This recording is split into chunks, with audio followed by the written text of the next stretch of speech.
going to be a game of Uzi's Vayne highlights. RNG, they've started looking towards how can we make that Vayne safer. They get rid of Gimgoon's Vladimir, while FPX have a solid focus on the top jungle. Skarner away from Kasa, Yorick from Amazing J, which has not performed so well, and now the opportunity again for Tien to get his pick. Now, so Tien still has a lot of options right here. The Lee Sin, of course, still on the board. That's the big one I'm looking towards. The RNG ban it away here, Clement, because Kasa plays it a lot. They hover and they lock in rather. The Aatrox instead, so FPX still have it. True. Well, FPX, I think they need a very strong early jungle because the mid lane, the mid lane and the bot lane are not supposed to go well in these matchups, so they need something that can at least keep it stabilized. Last game, you got a Kai'Sa Unleashed. This time, it's Uzi on Vayne. 그게 아닌데? 왜 이러냐 이거? It's gonna be so much different. 알트인가? 알트구나. 몰랐네. You can see, having a bit of fun. They know there's going to be a lot about the skill matchups here in this second game. With the Lee Sin now locked in, Kasa, you look at his options. I don't want to see the Poppy, but I think we might from Amazing J. Would you blind this again? 됐죠? I don't think he has a lot of choices here. Okay. He still has a Sion on board, but the Sion is very, very abusable in lane. It's a big difference 제가 between 다른 the 것도 봐야 되기 때문에 Gimgoon has a lot of options 이렇게 좀 available. 볼게요. We'll see RNG just lock in the Kha'Zix. Hello, Kasa. This is one of his specialties. Oh, surely not. Gimgoon played this blind game 3 against IG and managed 화면이 to 좀 survive 작아서 the lane 불편하긴 against 한데 Duke. 뭐 어쩔 수 없지. Not threatened here by the Poppy. What does Gimgoon do? I feel like he's just going to lock it away, Clement. Why not? Or the Sion and get disappointed. I mean, I think this is a great pick actually against Vayne. There's first off, it has that global presence for early level 6. Even if Vayne gets like an early lead in the bot side, it's going to be very hard for RNG to actually convert that into kills. 뱀픽만 보면은 이 9.2 뱀픽이라 사실 분석하는 게 의미가 없습니다. 무르고시 뱀당하기 때문이죠. 볼만한 게 있다면 이제 라이즈 벤이랑 스카너 벤인데 이 두 개 벤이 굉장히 특이하네요. 이거 어메이징 제이가 저도 솔직히 태물이라고 생각 많이 했었는데 전판에 태물 같은 플레이를 보여주면서 팀의 패배에 기여를 했거든요. 또 뽀삐를 했어요. Poppy versus Gangplank is one of those matchups where you can get that going. Yeah, definitely is. And Tien on the Lee Sin can make repeat ganks there over to the Poppy. Quite easy there to pressurize the top side of the map, but we did continue 또 뽀삐를 하더라고. 굉장히 좀 이해가 안 가지만 근데 뽀삐 자체가 그렇게 좋은 픽은 아니죠. 솔직히 어메이징 제이는 저는 이미 태물이라고 생각을 하고 있기 때문에 저거밖에 못해서 저러는 거 아닌가 그런 생각이 좀 들어요. I think it might be. Let me check my list. Yes, Corki is his 12th champion. So he's sitting as most champions picked in the LPL currently. Doinb always giving us something new. I want to see his build if he goes for some weird item build where there's an engaged component. And you know he's not going to pick up Infinity Edge first moment. You know, that's the smart thing to do. We don't want to see that cough up, but I'm impressed to see that he is continuing to grow his champion pool, and we'll have to continue to 나만 문제가 아니구나. 다 문제네. 다 갑자기 물음표 나오네. On the Lee Sin, but a very different opponent in the Kha'Zix jungle. 좀 들어드릴게요. 자, 뽀삐, 카직스, 리산드라, 베인, 모르가나에 그리고 갱플, 리신, 콜키, 카이사, 알리. 리신이 굉장히 잘하더라고. 조합 보면은 일단 완전 베인 원맨 팀이거든요. RNG 입장에서는 모르가나까지 픽한 걸로 이제 확인 사살이죠.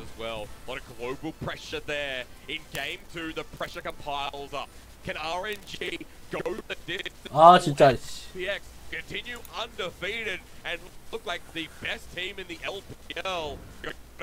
계속 진짜 뻑 차인다 what the fuck 이딴 거 올라오네. 이거 리산드라 코르키는 와 코르키가 정화를 안 들었어요. 말 정상적으로 돌아와라. 오케이. 코르키가 정화를 안 들었어요. 패를 들었거든요. 이게 이유가 있다면 일단 가장 생각해볼만한 이유가 코르키는 기본적으로 AD 베이스 아이템이니까 They've seen what Ming can do on this Morgana pick. They're saying, you know what, stock standard ward, 수훈에 갈 수 있다고 생각을 한 것 같은데 수훈은 갈 수 있지. 근데 1코어로 절대 안 갈 거예요. 코르키는 분명히 2코어 이후 아니면 인피 이후에 수훈을 갈 거예요. I think it definitely works out in this matchup. However, it's a matchup where Lissandra gets pushed earlier on. Yep. And he just wants to maximize his punishment onto Doinby, make sure he can't lead lane as easy as in his previous series. 아씨 왜 이래. The moment you want to look for on that Corki is that 8-minute mark when he does get the 경기 좀 보자. advantage and he can start 마이너스 50 FPS는 뭐야? Doinby will be able to rely on Kimgoon then as well Okay. with the cannon barrage. 자 일단 지금 그래서 게임 보면은 리산드라 코르키면은 리산드라가 라인전 자체는 유리할지 몰라도 코르키도 할만한 라인전이거든요. 아 왜 이래 진짜. You got to look at what the kill's actually looking at here, and that's the potential of this game. 되겠네. For FPX. I just want to 나 이거 내 문제가 아니라 이거 여기 지금 방송 채널 문제야 지금. 지금 다 욕하고 있어 지금 사람들. this one check. I believe there's already 4 pentakills he has on it. 아 왜 이래 진짜? He's been around for as long as time itself here in the LPL. Amazing. 되겠네. That's getting countered there. 어쨌든 뽀삐가 눈치껏 잘 뺐는데 갱플 대 뽀삐죠. 우리기 밴당했었고. So he'll just 갱- leave and potentially go back to 제접해볼게요. what looks like we've started off with vertical jump. 내 문제일 수도 있으니까 제접해볼게요. I do like this for RNG just a little bit. They are trying to pressure harder in both of these two lanes, so Yep. a 2-for-1 trade for RNG basically is what I'm getting at. That's a 리산드라는 유성 리산드라예요. dropping it on the blue buff, considering we are talking about vertical jungling, and Kasa is already ahead as TN tried to make that. 아니, back to 뽀삐. the side of the map. This will be 코르키 상대로 라인전을 강하게 가져가고 싶다는 느낌 같은데 Kasa in enemy blue. Yeah, this was definitely a better. 저는 그래도 여진 가져가지 않을까 생각했거든요. 결국에는 LPL은 한타를 강하게 본다는 그런 이제 생각이 있잖아요. 그래서 그걸 생각을 하면 여진이 맞아요. 일단 라인전은 일단 강하게 가려고 유성을 생각을 했습니다. LPL 모든 경기를 챙겨보지 않아서 잘 모르겠는데 만약에 예전에 리산드라 코르키 구도에서 코르키가 개바른다면은 그럼 이렇게 갈 수도 있고, 아니 스크림에서 코르키 리산드라 구도를 했는데 코르키가 개바르더라 하면은 라인전 중점으로 가려고 저렇게 들었을 수도 있어요.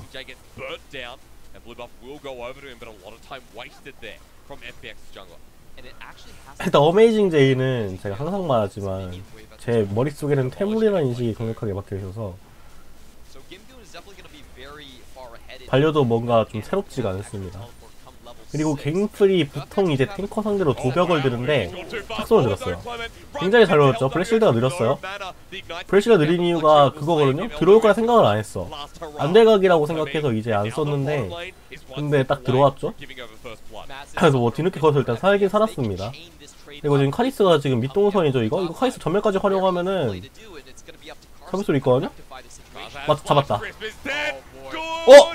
근데 와 큐를 잘 아껴줬다 진짜. 이 카이나 힐 있는 거는 당연히 알았을 거예요. RNG 입장에서도. 지금 카이사 굉장히 손해죠. 지금 카이사가 아니 그러니까 지금 FX 본라인이 결국에는 힐 한 개 빼고 지금 카이사 전멸 빼고 갱까지 다 피한 거거든.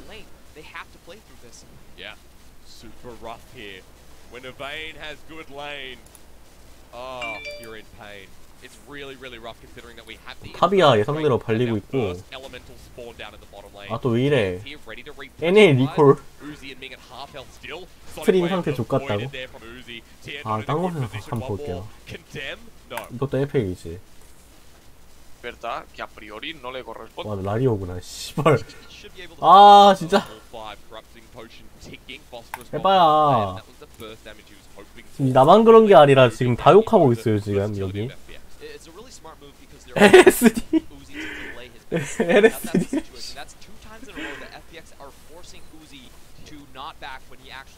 아 돌겠네. 이 경기는 잘 봤는데 왜 이러지?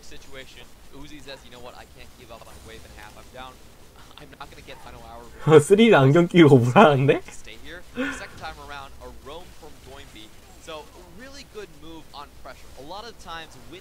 돌겠네? 언제 풀려 이거? RTX 3080 Ti.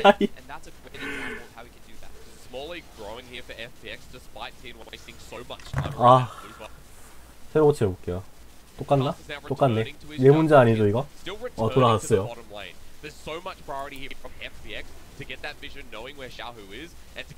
아 진짜 이거 지랄인데? 너무 지랄인데? Still holding around this lane. This 네, is 뭐가 보여야 해설을 하지. for RNG, 일단 리신 대기 중. at this point. 근데 이거 안 될 것 같거든요? 이거 되려면 알리스타가 예술적으로 들어가야 되는데 이 플래시가 있기 때문에 아, 못 봤어, 씨발. 아, 이건 코르키 내려오는 거를 못 봤어요. 왜? 그지 같으니까 보여야 알지, 씨발. 코르키 내려와가지고 갱플 6 찍은 타이밍에 정확히 잘 들어갔네요. Matchup completely into LWX's favor. Kai'Sa's still a great scaling champion himself. I don't think RNG is going to be able to get much. 이거 굉장히 큰 이득이거든요. 이거 RNG는 결국에는 지금 이거 베인 원챔 수준이란 말이야. 이거 게임 고도를 그렇게 가져갈 거예요. RNG 입장에서는. 카치스 리산드라는 초반을 잘 풀어가게 하는 윤활유에 불과하고 결국에 후반 캐리는 지금 베인으로 짜놓은 상태란 말이야. 와, 뭐야. 두 번이나 이렇게 보여주면 어떡하냐? 근데 그런 이제 주축이 되는 본라인을 제대로 땄습니다. 그리고 거기서 킬을 먹은 게 코르키라는 거. 지금 펌플은 일단 2원딜이에요, 조합이.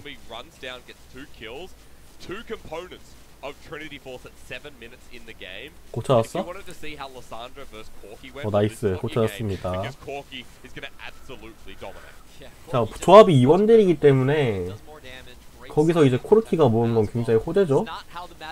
안 그래도 리산드라를 라인전 중심으로 가려고 지금 유성을 되었는데 이러면은 재미를 거의 못 보고 지금 코르키가 큰 상태가 되어 큰 상태가 되어버려서 와, 템플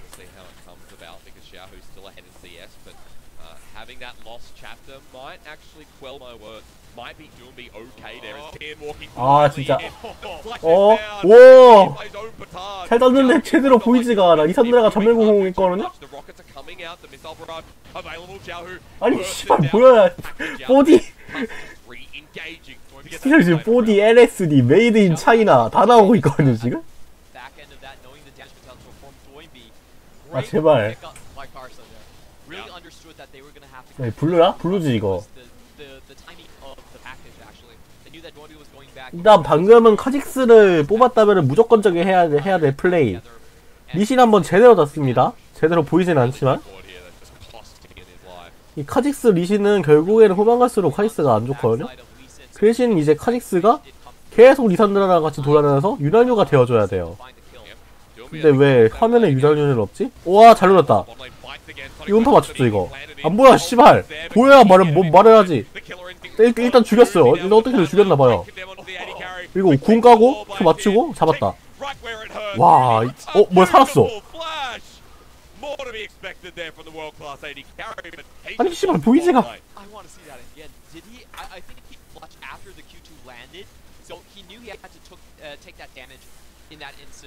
와, so beautiful.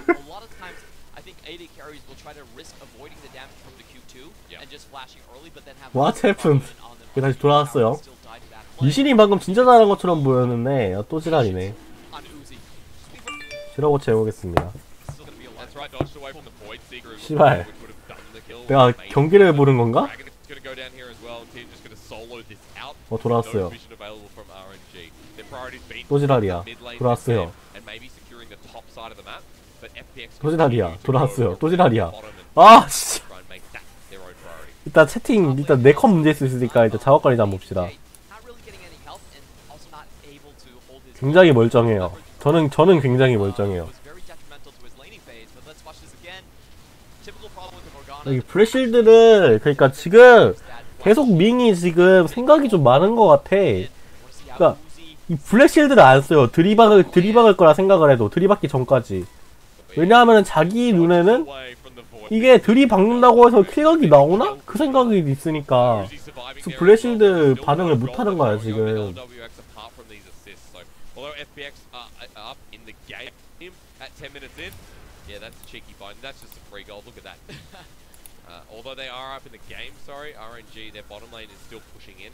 그래서 결국에는 지금 RNG의 본라인이 그래도 라인전 자체는 잘 해나가고 있었는데 좀 망했어요. 그래도 여전히 좋은 거는 일단 CS가 앞서고 원딜이 킬을 못 먹었다는 거. 그리고 또 이제 RNG의 이제 미드 정글 라인은 계속 지금 돌아다니고 있잖아요, 적정글을. 그래서 이렇게 해주고 볼 다이브 한번 해주고 그래야 되거든요. You have to be like pretty much picture perfect. 지금 그러려고 뽑은 게 리산드라 카직스란 말이야. 미드 노립니다. 여진이 아니다. 다 실패. 이건 솔직히 잘 안 될 각이었어요. 그냥 할 거 없어서 한번 와본 거지.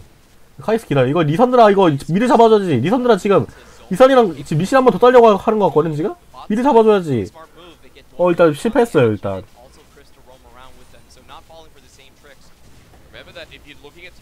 제가 미니맵을 자세히 못 봅니다. 제 화면이 진짜 작아서 지금.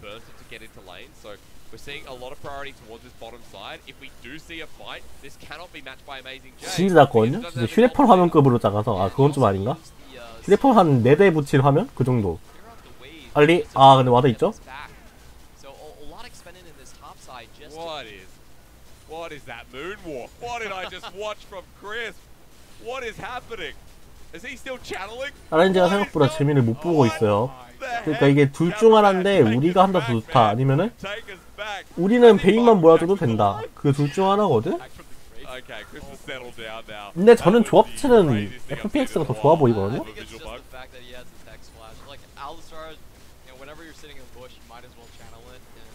결국에는 둘 다 원탱 조합이고 이번엔 반응 잘했어. 아니 이거 계속 때리죠? 공 빠졌어요?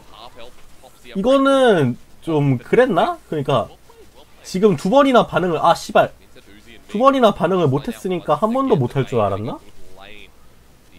근데 결국엔 공이 빠졌습니다. 그리고 어메이징 제이 지금 로밍 한번.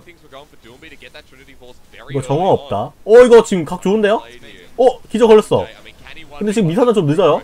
W 못하게 맞고 이제 W를 빠져나가면 되죠. 각은 좋은데 리산이 좀 많이 멀리 있는 상황이었어요. 근데 결국엔 발컬라이저 선보시켰어요. 그리고 또 이제 신기한 게 지금 코르키가 정화가 없는 씨발 코르키가 정화가 없는데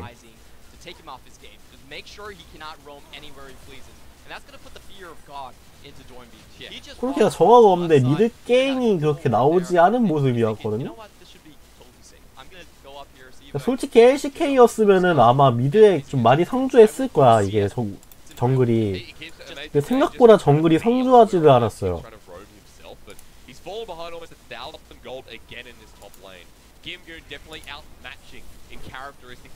적정글 이제 털어먹고 적정글 씌워먹고 그래서 리신을 쫓는데 바빴지 생각보다 코르키를 노리는 모습은 나오지 않았거든요. 근데 코르키 입장에서는 어차피 이원질 조합이기 때문에 CS 어느 정도 차이 난다고 해도 그냥 이대로 가면은 저번에 코르키가 이득이라 보거든요. 결국에 리산드라는 라인저 중심으로 가기 위해 유성을 들었잖아요. 여진이 아니라. 그런데 이 정도 차이로 만족을 할 것인가. 코르키는 3가지 들었네. 그건 그거고 씨발.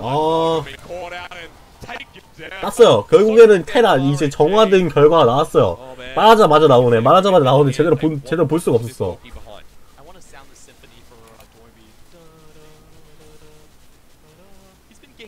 이거 제 문제가 아니라 지금 여기 LPL 공식 채널 문제예요. 지금 여기 채팅도 지금 존나 욕하고 있거든요. 지금 LSD라는 메이드 인 차이나라는 지금 다 욕하고 있거든요. 이게 제 문제가 아닙니다. 이게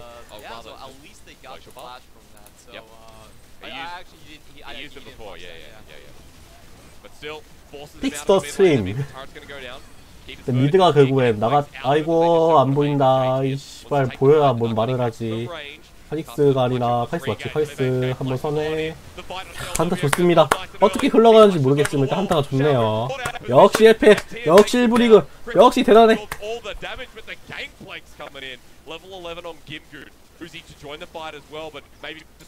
돌겠네 진짜. 테러고스 해볼게요. 똑같죠? 제 문제가 아니에요. 돌아왔다.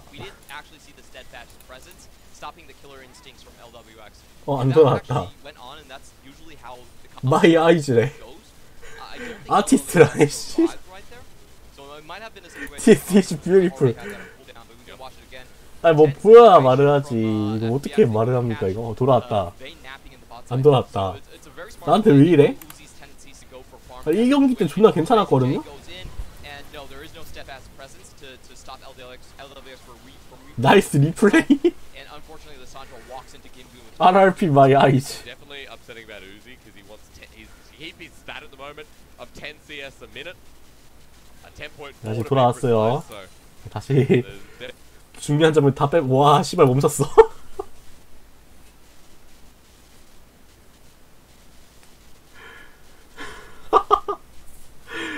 나 F 치고 있네.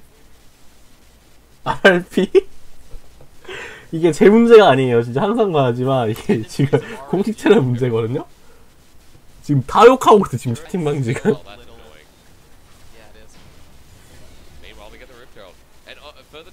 돌아왔나? 돌아왔다 밀어도 되죠 이제? 다시 한번 해보겠습니다.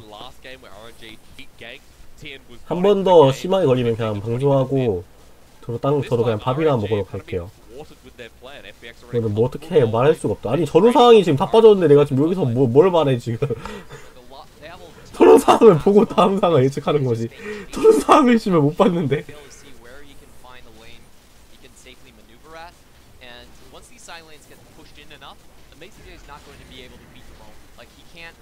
전령을 FPX가 먹었네요. 언제 먹었는지 모르겠지만. 전령 날리죠? 그렇지. 와 저거 하려고 FPX 먹었구나. 여기 다이브 좋습니다 이거. 이거 딜러 찍어 누를 수 있거든 FPX를? 아니 아린제는? 그런 조합이야. 리산드라가 리산드라가 유성부터가 그래서 그거를 FPX가 빠르게 이제 텔러 합류를 했는데 근데 그거를 잘 피했어요. 하지만 리신이 뒤에서 그래도 카직스의 힘? 카직스의 힘 뒤졌죠? 와 근데 진짜 한타 잘한다. 와 아니 방금은 둘 다 집중은 개쩔었어요 진짜. 둘 중에 하나만 집중 후터였어도 둘 중 하나가 쌈싸먹힐 그런 상황. 그러니까 RNG 입장에서는 일단 끌었잖아요. 일단 적 끌은 다음에 다 딸피예요. 다 딸피인 상황에서 FPX가 집중 조금만 흐트러져도 카직스가 2킬은 쓸어담고 죽었을 거예요. 근데 FPX도 만만하지가 않았죠. 그러니까 RNG가 거기서 더 이제 들어간 판단도 이제 합리적이었던 거고 FPX로 그거를 정말 잘 받아친 거지.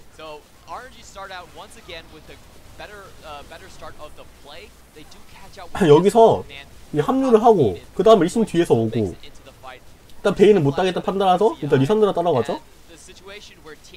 리신 딱 뒤에서 오고 리산드라가 죽어요. 카리스 한번 달려드는데 존나 세 카리스 생각보다. 그래서 한 번 더 들어가는데 여기서 바로 녹입니다. 그러니까 RNG 판단도 이제 의미가 있었는데 FPX가 진짜 잘 받아친 거야 방금은.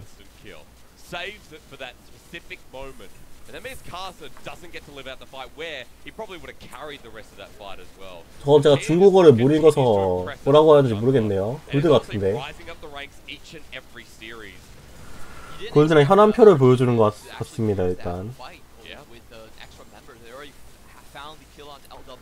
중국 리그가 한국보다 왜 이렇게 잘해요? 왜 이렇게 한국이 더 잘하는 것 같지?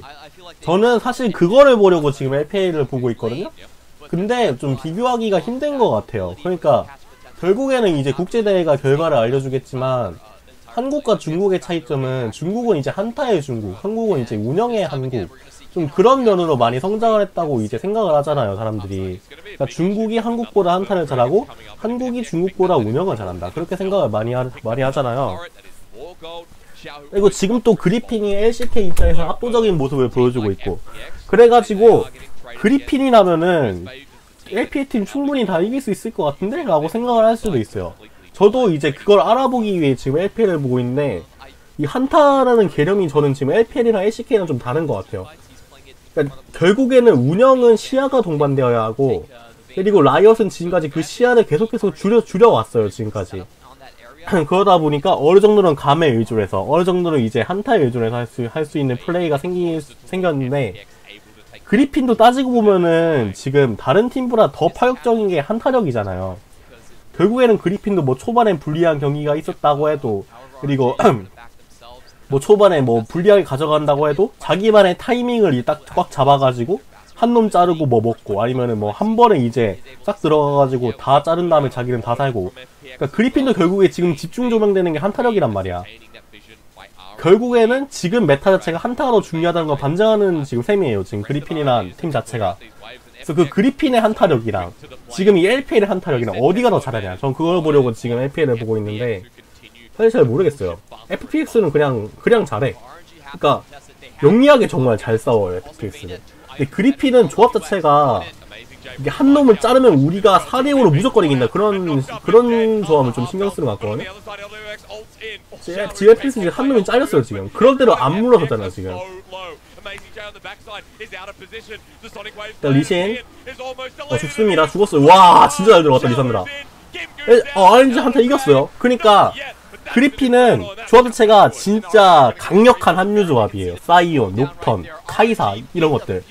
그래서 그 강력한 합류를 통해서 남들보다 더 빠른 이제 타이밍을 잡아서 한 놈 제대로 자르고 나머지 대가리 다 부셔버리거나 아니면 한 놈 잘랐으니까 너희들 못 나오지, 우리 바로 친다, 바로 먹는다, 이거 먹는다, 저거 먹는다, 그렇게 하는 거라면은 얘들은 이게 LCK 팀이랑 다르게 한 놈이 잘려도 들어가요. 한 놈 잘려도 야 이거 우리 한 명 죽었지만 할만한 것 같은데? 해서 들어가요. 들어가서 만약 방금 FPX가 좋은 결과를 했어요. 그럼 LCK 팀들은 빠졌을 거를 자기들은 들어와서 좋은 결과를 낸 거죠. 근데 방금은 안 좋은 결과를 했잖아요. 그러니까 LCK 팀 입장에서는 지금 여기서 한 놈 잘렸으면은 빠지고 불용 줬을 거예요. 근데 여기서 FPX는 상대 피 많이 깎았으니까 할만하다고 생각해서 더 들어갑니다. 더 들어가서 결국엔 안 좋은 결과가 나왔어요. LCK 팀 입장에서는 불용만 줬으면 될 걸 여기서는 전멸을 나간 거지.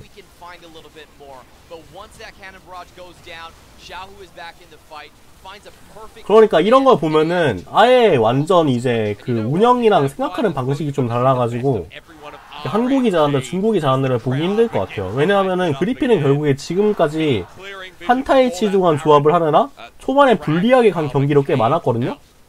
근데 상대가 LCK 팀이라 뭔가 좀 거리를 두고 구려서 그렇지, 만약에 상대가 LPL처럼 생각을 해서 그 유리한 타이밍에 그냥 한타를 계속 지속적으로 걸어가지고 숨도 못 쉬게 만들었어. 그렇게 하면은 그리핀도 쉽게 무너질 수 있고 그렇다는 거죠. 그래서 나는 이거 좀 비교를 하려고 지금 이걸 보고 있는데 생각보다 리그 이제 운영인이 아예 달라요. 그냥 생각하는 그런 게 아예 달라. 그래가지고 이거는 그리핀의 경기를 더 봐야 될 것 같아요. APL의 경기보다는. 왜냐하면 지금까지 그리핀이 초반에 불리하게 간 경기가 꽤 있었으니까.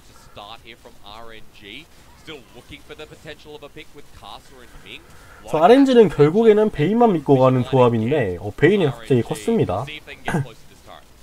FPX의 원딜이 생각보다 이제 베인한테 많이 압박을 당했거든요? 그렇게 봐줬는데 베인이 이제 보스에서 3데스가 나왔는데도 베인이 언제나 CS는 많았단 말이지. 그러다 보니까 방금 승전보가 RNG 입장에서는 굉장히 크게 됐어요, 이게. 그래도 무시할 수 없는 건 FPX의 조합은 결국 2원딜이라는 거. 근데 뽀삐가 나 방금 진짜 신선한 충격 받은 게, 아니 뽀삐 괜찮은 거 같은데? 아니 13분격인가? 저기 2차 포탑 탑 2차에서 전령 풀었는데 뽀삐가 궁으로 날리니까 아무것도 못하고 전령 사라졌거든요? 와 그거 보고 와 저래서 뽀삐를 뽑는구나 그 생각했어. 괜찮은 거 같은데? 바로 갑니다. 방금은 좀 호응하기 힘들었죠. 카이사도 아니고.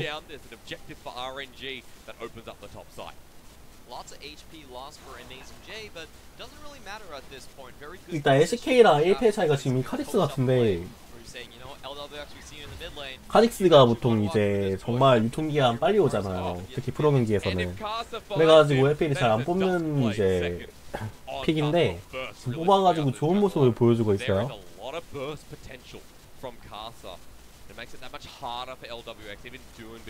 베인레드 있는데 더 가져가죠. 욕심쟁이.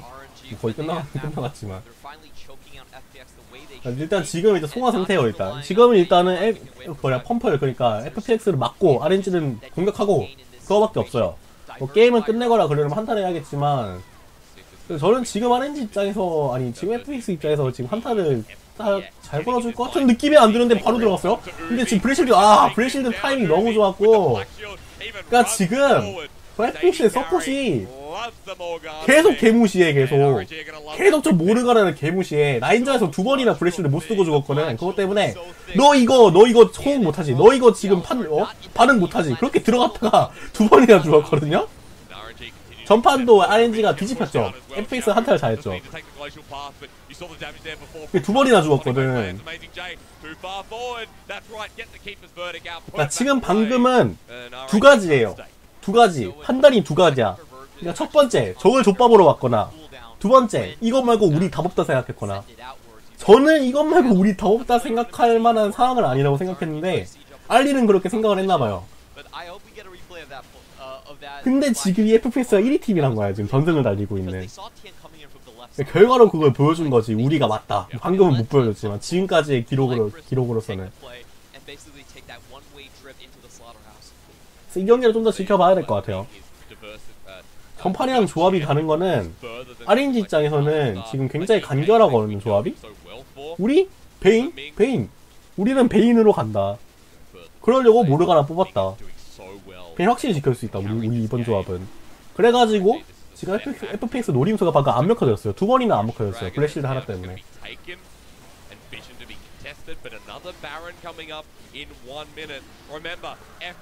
그럼 바다는 그렇게 중요하진 않고 바론이 1분 남았죠. 일단 지금 RNG 입장에서는 제가 근데 일단 저도 해설하는 저도 LCK를 많이 봤기 때문에 LCK 생각대로 말을 할 수밖에 없어요. 그래가지고 지금 여기 있는 프로팀들이랑 판단이 아예 다를 수도 있습니다. 그건 이해해주세요. 그러니까 지금 LCK라면은 RNG 입장에서는 우리 바론 싸움 무조건 이긴다. 그러니까 우리 바론까지 기다리다가 바론 먹고 밀면 된다. 그 생각할 거거든요.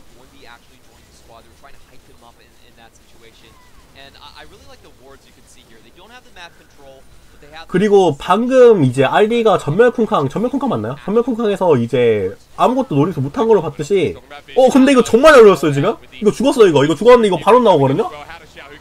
와 일단 리신을 못 데려갔고 RNG를 일단 RNG도 방금 그러니까 바론을 치려고 준비를 한 게 아니라 합류를 하고 있어요 방금 미산드라 죽을 때 봤어요?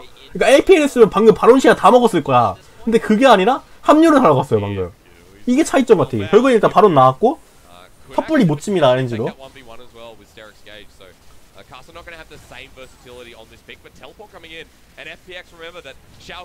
바로 이제 텔러 복귀. 그렇게 이러면 RNG가 버텨야 되는데 제가 FPS 입장은 바로 칠 것 같거든요? 바로 치죠? RNG 이거 알고 있었을 거야. 이걸 어떻게 막냐 그걸 봐야 될 것 같은데 와 제대로 알렸다. 와 다 죽었다 이거. 우와 어메이징 제이 퇴물인 줄 알았는데 뽀삐 궁을 하나 잘 날린다. 왜 다시 돌아왔어요? 다시 이러면 이제 4대4거든요 이거? 야 리신 누냐? 카이스 먹어야지 이때. 아 리신이 먹었어. 뒤에 리산드라 이거 다 죽었다 이거 다 죽었다 이거. 와 뽀삐 궁이 판도를 아예 갈라버렸는데? 아니 뽀삐 궁이 지금 FPX 명치에 고대로 들어갔어요 지금?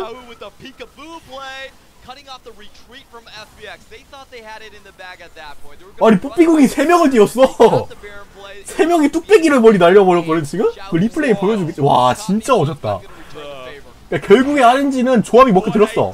우리 베이만 믿고 간다. 그러려고 모르가나 뽑았다. 그게 제대로 먹혀들었어요. FPX가 노리고 싶은게 정말 많이 노리고 싶은게 있었는데 근데 블랙실드 하나에 다 막혔어 지금까지.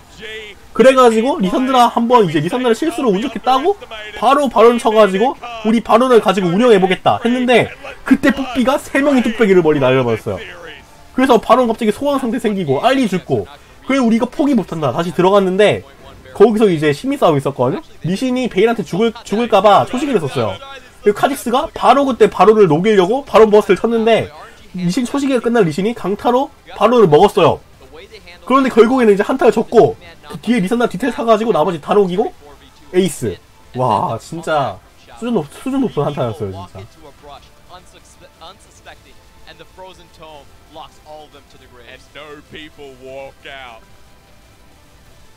이거 RNG가 굉장히 조합이 생각한 대로 잘 먹힌 거거든요. 초반에 3데스를 했는데 곳에서 그런 대로 잘 먹혀들었어요. 이거는 다른 팀 입장에서도 이건 좀 그게 될 것 같은데 성공화. 결국에는 FPS 입장에서 알리를 가지고 하려는 이니시들이 다 블랙실드에 막혔거든요 지금까지. 다음 픽벨에 모르가랑 벤 나올 수도 있어 이거 진짜. 그리고 샤오가 유성 리산드라 들었는데 결과를 보여줬습니다. 유성 리산드라 좋다. 딜지 좀 하면 된다.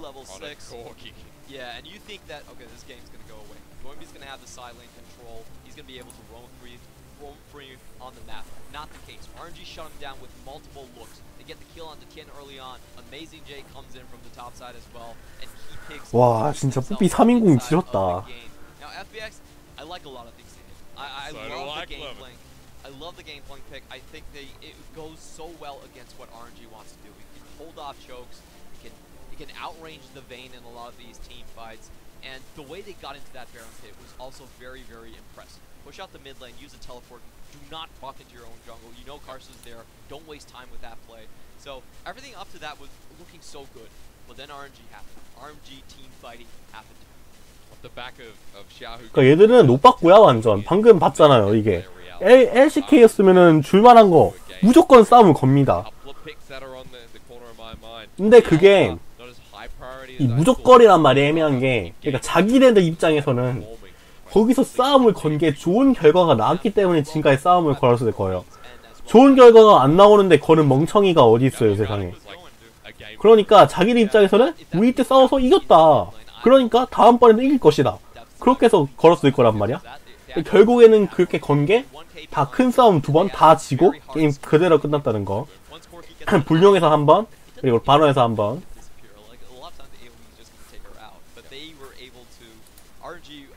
It really is about how you think of the team fights, and this is the strongest point of RNG. They are so creative when it comes to the 5v5. They understand. 이걸 또 생각을 하나 해야 될 게 있다면은 지금 패치 버전이 9.2라는 거거든요. 지금 LCK가 9.4 버전이죠, 패치가. 그리고 LCK는 그런 말이 있어요. 9.4에 들어오고 나서 게임 평균 시간이 는 느낌이다. 그러니까 LPL도 9.4에 들어가서 그렇게 될지도 모른다는 거지. It's game 3 coming up right after this between FPX and RNG. See if FPX can stay undefeated. Who knows?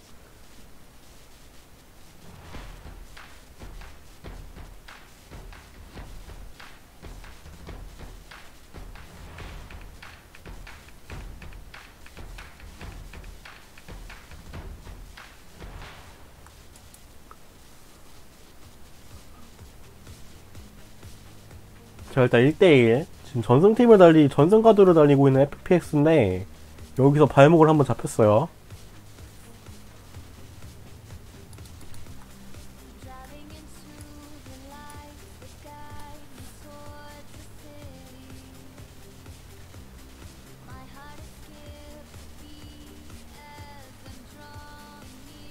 와, 이 판 진짜 재밌었다.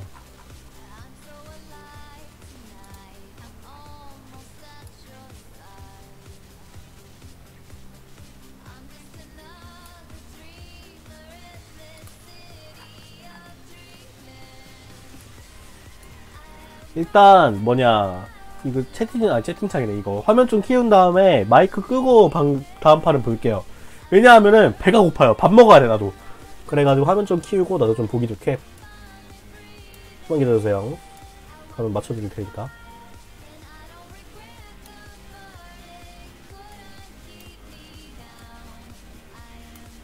그리고 마이크 좀 끄고 밥을 좀 먹겠습니다.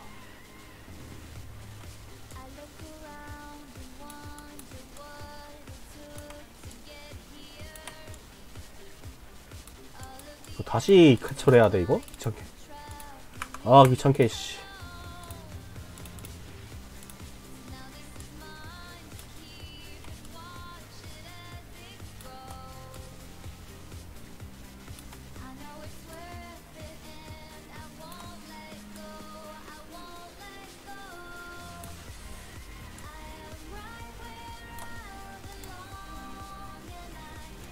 됐을 거예요 이제.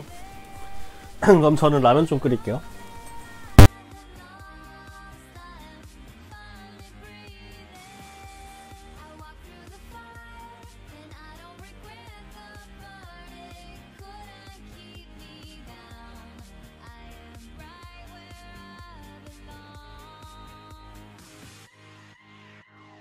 Never gonna back down, never gonna strike out. I did my time.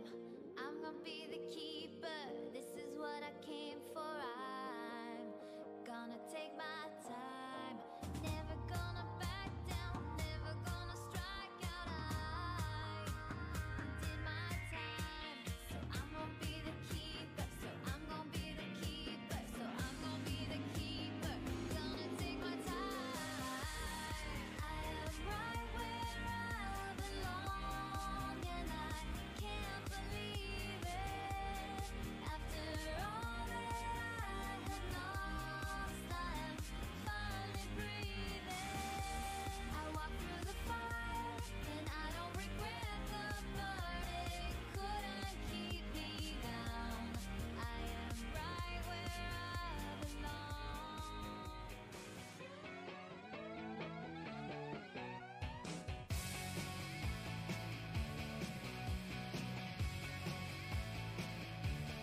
交手嘛。然后 RNG 的话，UGI 回来之后，他们整个战队现在就慢慢找回自己的状态，之前 RNG 的打法，然后现在 RNG 打得挺猛的，打团就保护 UGI， 然后把 UGI 一个人在后面打输出，所以我们打 RNG 的时候可能要注意这个点。 And that's exactly what he did in game number 2. Welcome back to the LPL for the match of the week extravaganza into game 3. This is Clement Chu. My name's Jake Asterix, Aussie Penko. And game 3 means one thing. You count your blessings because it's rare that we get a match of the week that delivers. Actually, no, it's not this split. But we just get another one anyway, Clement. The back and forth is what's really amazing because FPX has been so dominant throughout this stretch. They're undefeated in match series scores and averaging a 6,000 gold advantage at 30 minutes. This time around, back and forth fights. Nobody knows who's the winner until the very last moment. But like Doinby was talking about, it has become a game revolving around Uzi. That's right. RNG has found their footing. They're saying, you know what? Historically, Uzi has had a great time against LWX. That's all in onto that position. Get him the Vayne. And FPX's counter is, you know what? We're having a great time in the top side, so we're going to select picks that can actually counteract Uzi. And like Uzi was counteracted just on that note. Gimgoon was massive on Gangplank, even Doomby into the mid lane because we set up the 2v2 so nicely because that's what FPX do. Yep. They set up their 2v2 perfectly. And in that game, it wasn't enough because you have yourself a composition of RNG that is very, very normal. And Amazing J gets a second chance at Poppy, and that second chance nets him a big MVP.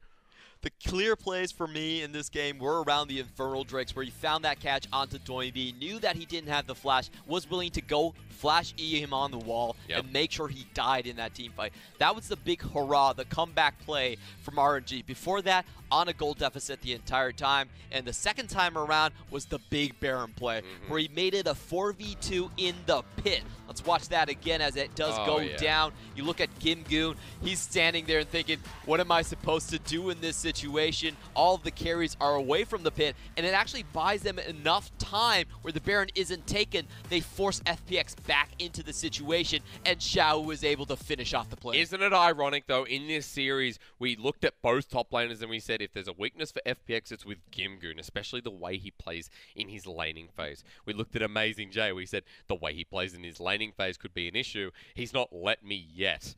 And both of the top laners are actually naming these games for both teams. Yeah, I have to say, though, Gimgoon has had the upper hand.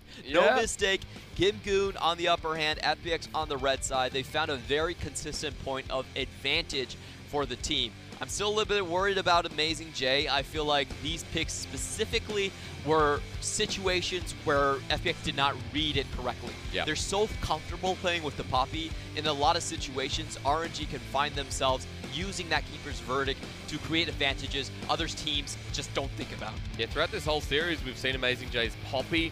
Throughout this whole series, just looking at the mental here from FPX, we have seen them in a very solemn state. Not to say that they're upset, but they've been like this from game number 1. Very calm, cool, collected, as well as just in a good state of mind against RNG. RNG have been laughing, cheering. Now it looks like the pressure's added that extra level because there's just this extra level of emotion as you're looking at Crisp here and thinking, all right, cool, what's going to be played in this third game and what's going to be prioritized as RNG enter the arena for the last time tonight. Going through their own L'Oreal tunnel as well this time. For FPX, this is the moment of truth when you really discover what your legend has been based on so far. Because you've been undefeated in your match scores. When it comes crashing down, there's that moment where you're doubting if this actually is reality, or have you been living in a dream, for instance. So I think these are the moments where we really see teams rise beyond what their previous selves would hold. This is the moment where you see, hey, can FPX actually transcend their other strategies? How much else, what else do they have in the gas tank now? Doinby and Tian have been shut down throughout this series. Gimgoon has been doing great so far, but it hasn't been transitioning into clear-cut wins coming out from the top side. What else can we actually pull against RNG? Are we going to contest them in the team fight? Is it going to be a split-pushing game? What other options do we have? Remember that in Game 3 against Invictus Gaming, and yes, that went the distance as well, that was our match of the week too. We saw the Game 3, the blind Gangplank. We also saw, I believe, the Rise came out in Game 3. We saw the unique picks that defined FPX that brought them into the winning matchups, or rather the winning game against Invictus Gaming. Will we see that again? Because RNG have shown that their team fights, their compositions are built around that as always. They are the team fighting team in the LPL, and the chaos of FPX wants to ensue that first. Game 3, match of the week. What more could you want? Let's get into it, and already a couple of key collectives from the bans. Exactly the same bans that we've seen throughout the entire series. FPX are going to go back to their, we're going to allow Zoe for RNG type of strategy. Make sure they don't have a strong team fighting front line. Okay. Make sure they can't use map control well. Now RNG, they're finally going back to the Alistar. Now this is Chris' turn to say, hey, do I actually have the counter to the Alistar? Do I have something like the Morgana or the Fiddlesticks to contend with it? We'll see, because he's been opting towards some of the tankier supports. Braum is his secondary, and also the Tahm Kench is there too. But good to see that Ming's on the playmaking support for Game 3, whereas FPX are going back to the Game 1 style of bottom lane. It's a little surprising for me, but RNG get a lot of the key things they're looking for right now. The jungle pool is wide open, so they can set up a 1-2 combo punch in that jungle and mid, or they could just go for something that Uzi wants to play. However, I don't think he has a good option in terms of the laning phase. As long as he gets a hyper carry, I think RNG are pretty happy. So I do expect the Lee Sin, great pick on Karsa, and for them to go for something that's more aggressive in the mid lane. Keep Doinb down again. He hasn't been able to pick up this pick at all during this series. It has been towards second rotation, and red side first pick, as you know, after ban phase 2, is always going to be usually the jungle if it hasn't been picked up already. RNG snag that one away, and Xiaohu gets his Syndra too. So this is a precarious situation if you're in an FPX. You want to look for a counter in the mid lane, or you let that Slim bite. The interesting thing here is that a lot of champions that Doinb runs are not afraid of the burst potential from Syndra. A lot of them can actually outlive the burst. Picks like Aatrox, for one, can definitely do it. Okay. And other things are like Renekton and Kled. You know, you push me in lane, it doesn't matter. I still have the roam potential. Clement, this is a triple flex, though. I'm just saying this now. You know, whether it goes up to Gimgoon, Tian, maybe more likely Doinb or Tian, but still the potential for a triple flex. We still see Aatrox top, we see it in the jungle, and Doinb has played it mid. Aatrox has been running up the standings in terms of the appearance rate. People are discovering it's pretty good in the jungle as well. As long as you have some crowd control in the lanes, it's fine. Now for FPX, I want to see what they ban out for Amazing J. They feel like Gimgoon has been the sole winning point along this entire series, so I expect them to put Amazing J in kind of a difficult situation. They're opening up the Sion and the Urgot, which actually Gimgoon has a lot of champions that can deal with well too. He has a lot of champions like the Fiora for one, the Ryze for one, the Kled he also plays. So he's a guy that actually does pack a lot of carry potential in that top side. Yeah, very true. The Urgot was already banned away, so Sion, the natural pick here from Gimgoon, as Amazing J loses both Yorick and Poppy in that banning phase. And even though you take away the Gragas from Tian, I think you still be happy with this on Gimgoon. You still put, as you said just then, Amazing J into a difficult position. FPX, this is a very strong mid-game teamfight composition, but doesn't really have the elasticity in towards the late game. I actually suspect this Sion is going to go into the mid side, into the mid lane. Of course, they have a chance to look at the matchups before they select it in. Who knows at this point, Clement, yeah. Yeah, but with the way the series has been going, I think Doinb just wants to be risk-averse in the mid side. That's very fair to be understated that RNG probably know that now as well. The Kai'Sa locked in there for Uzi in the third and final game. You already got his Vayne, ladies and gentlemen. He can't be spoiled that much, but his Kai'Sa just as good as both AD carries sit on this as a core. Here's the top lane. Now, this is a difficult one because essentially Amazing J is still playing against a potential counter pick. The Aatrox could go into the jungle. The Sion could be mid. Gangplank is actually one of Amazing J's best champions. Historically speaking, he's been a more bruiser-centric player. He loves to get into team fights, but he's always had that one or two champions that kind of surprises you. You look at him, you go, this guy actually, a lot of times he's more for the tank style of champions, but then he pulls out the Camille and the Gangplank, and you're like, wow, this guy can actually play. Yeah, that's right. So Amazing J, going back to some of his old tricks here. But Tian is as well, Clement. That is at least locked in, which means, all right, Sion mid or Aatrox mid. I'm still not convinced here, but considering the matchups there, Clement, You know the I, answer. I do prefer the Sion mid Yeah. just to prevent how many looks that RNG has been throwing towards Stormby. Now, the interesting thing about the Elise is a lot of times the Lee Sin will go into gank mode, but the Elise can counter gank very, very effectively. She has that range advantage, and she doesn't need to go all in when she ganks, unlike the Lee Sin. So a lot of times, if Tien can ambush Lee Sin in a gank, then he can walk away with a clear two kills and 0 deaths. That's right. We know how potent Tien's Elise is. You saw it at the start of the show with abusive topside presence. This game could be very different. It will be the Sion in the mid lane there for Doinb. So you might not get your just reward, but you still get Doinb on a Sion. Who knows what he builds this game? I'm curious as to what he takes in the rune set as well, considering we've seen a lot of phase rush Syndra. Will that be the case coming into Game 3? Maybe it doesn't matter, because Gimgoon is once again on a carry. We've seen this play happening over. We showed it in the pre-show where the combination of Gimgoon and Tien, they just bully you over and over again. Yeah. Make sure you get ganked 5 times within the first 10 minutes, first 15 minutes. Keep your CS low, keep you out of the game. And Gangplank versus Aatrox is a matchup where that can happen very, very easily. Gangplank, not one of the strongest champions earlier on, doesn't have CC, not a lot of tools to threaten a tower dive, and Elise is a champion in that department. Can take aggro very, very well. Yeah. Can actually zone out and 1v1 the Lee Sin in specific scenarios as well. So this is going to be a matchup where a lot of eyes are going to be turned toward Amazing J, and can he hold the front? It has been about Amazing J and Gimgoon, surprisingly enough. The 2v2 of both teams has been moderately quiet, but coming up in the late game. In Game 3, we get the answer if FPX can bleed a series, and if someone can make them undefeated. But for now, it's all on the line here, as Royal never give up, and Fun plus Phoenix look to shed and destroy.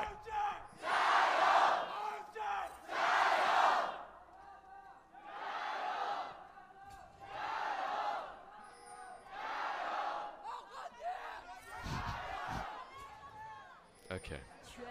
Like I said, the Chinese crowd have absolutely gone bonkers over the past couple of weeks. That's what happens when the LPL is so fiercely competitive. And when your match of the week goes to all 3 games, RNG, the supporters have fired up as well.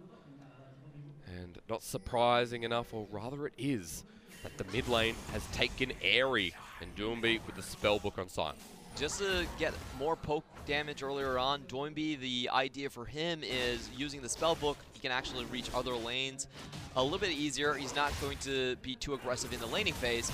Very true. What I want to pay close attention to is actually the start from Lee Sin. A no leash start from Lee Sin early on onto the red buff usually signals a level 2 kill somewhere.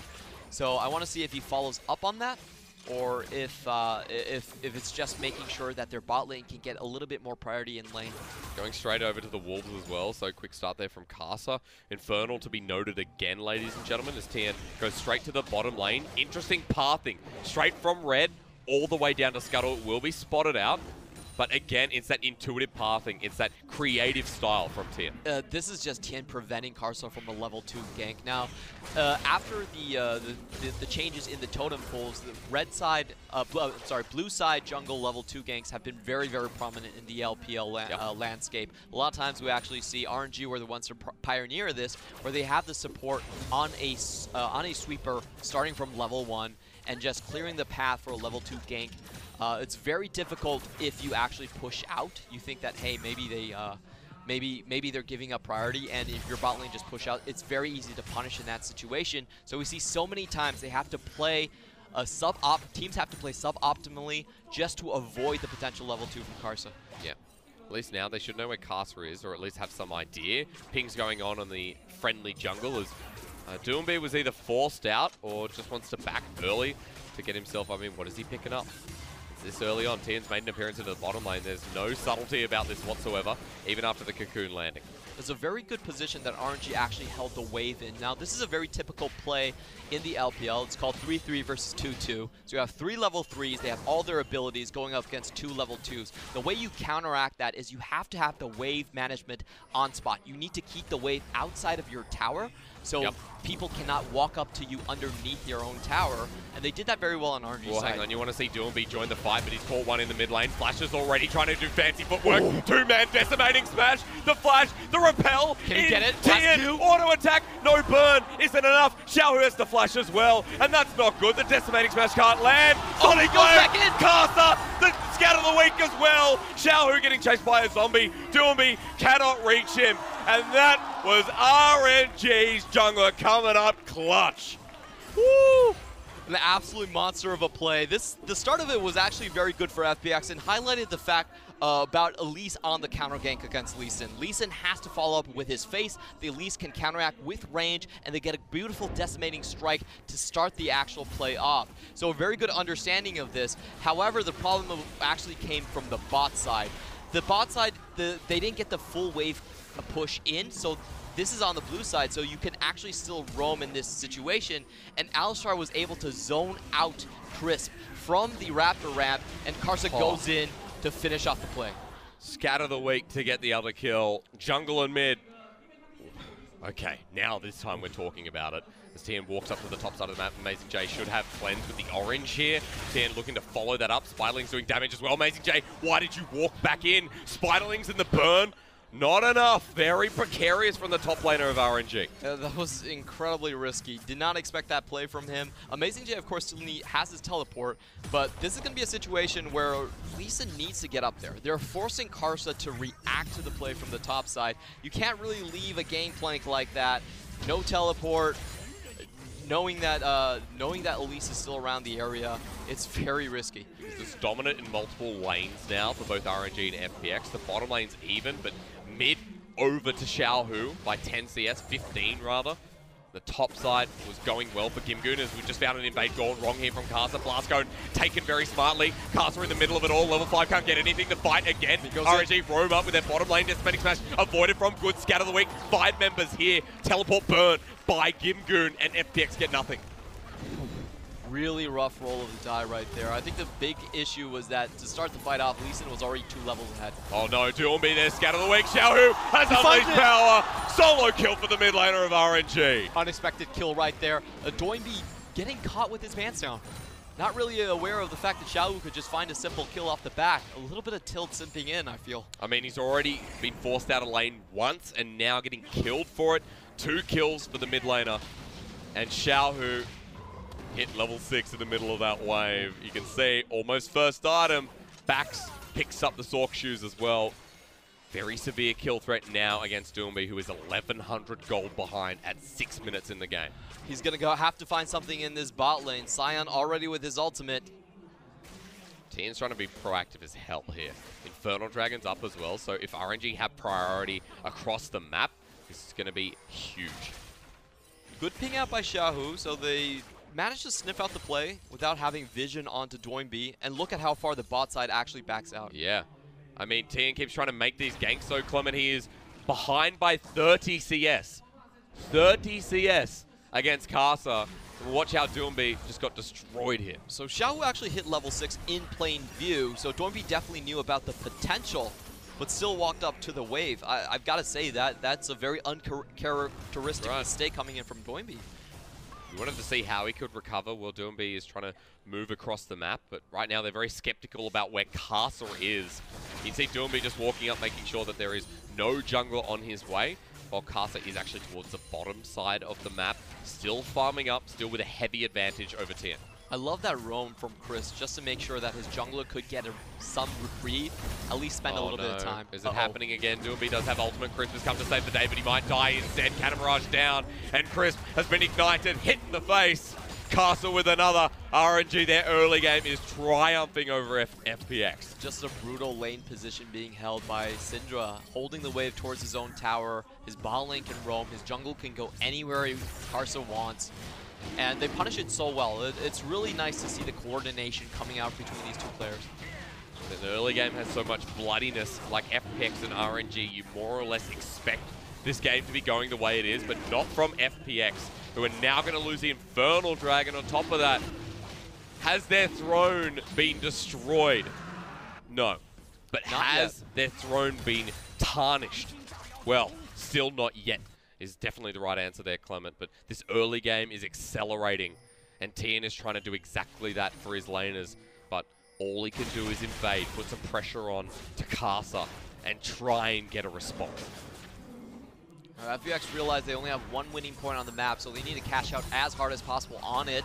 Doumbé has the ultimate. I don't think Amazing J can get out of this. Yeah, his ultimate popped immediately. Might not have to be used from Doumbé. He does into the wall. Amazing J drops down, but in the bottom lane, bigger response from RNG. Ming with a two-man knock-up into the belly. LWX flashes onto Uzi. Now underneath the turret as Chris drops on down. LWX was close, but Xiaohu comes down for 2 more kills. And this Syndra is absolutely bloody massive.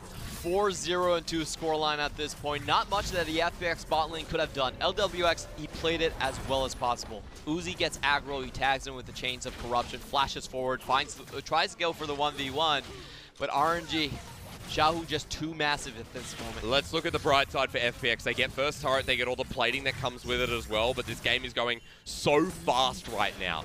2k gold lead for RNG. They are unable to break open the bottom lane turret, and there's 2 platings left. So get the gold where you can, and that's exactly what this play was about.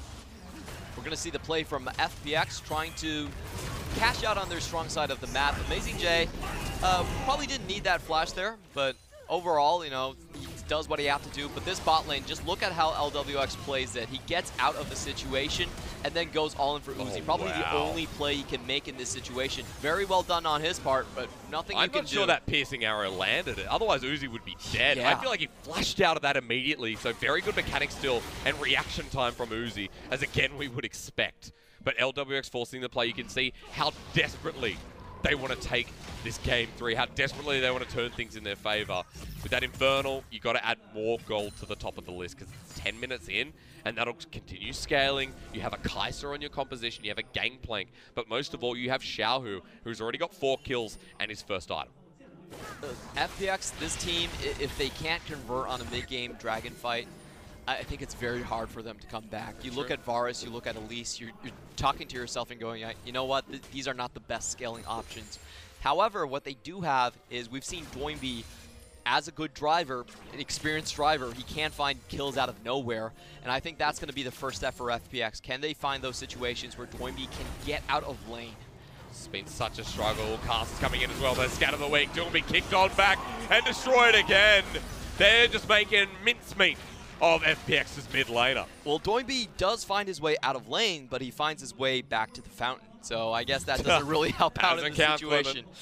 RNG, they're playing very well to their win conditions. I love the way that they're shutting down Doumbé. It's exactly what you need to do. Take away FPX main initiator, and frankly, I don't think Crisp is the one that can find them those hero plays to come back in the fight. No, it's super rough. The bottom side of the map struggling. Even the top side may have 30 CS in a disadvantage, but Gimgoon just doesn't have enough at this point to carry. You want kills on the Aatrox. You want blood to be continued to be shed up in that top lane, while mid lane just keeps getting devastated. There's 3 kills on Lee Sin now. There's a bounty on both mid and jungle. The state of the game is RNG are keeping up this tempo, and FPX now trying to get the Rift Herald to bring something back in their favor, while turret plating is still up. They're wasting a lot of time from RNG. I actually think Gimgoon can, or yeah, he does get away from this play, but can Tian. I mean, the issue is Sonic Wave does connect, and Gimgoon brings no. Doumbé not again. Unleashed Power is not available for Xiaohu, but Rift Herald continues. Russell almost dragged back in. They go back.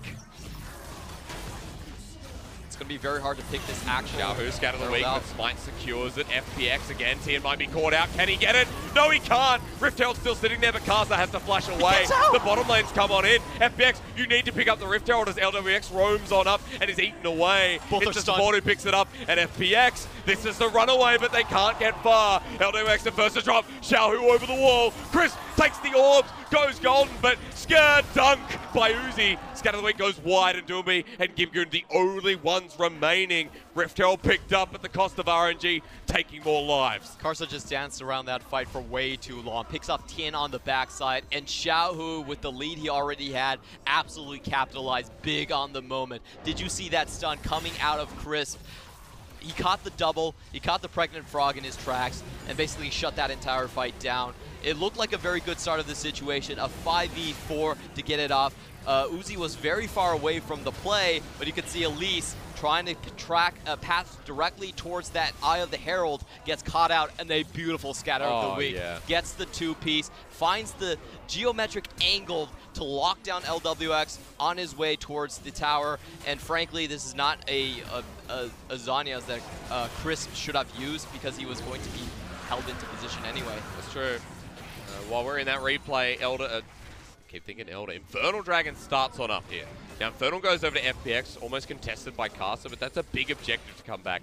And again, we're kind of left with this point in the game, even though FPX have fallen so far behind in their lanes, that the gold is not too far apart. We've got very similar traits from both teams. However, in moving into the mid game, we're going to have to watch out for Xiaohu, for Karsa, for the rest of RNG that have these power spikes coming a lot quicker than FPX.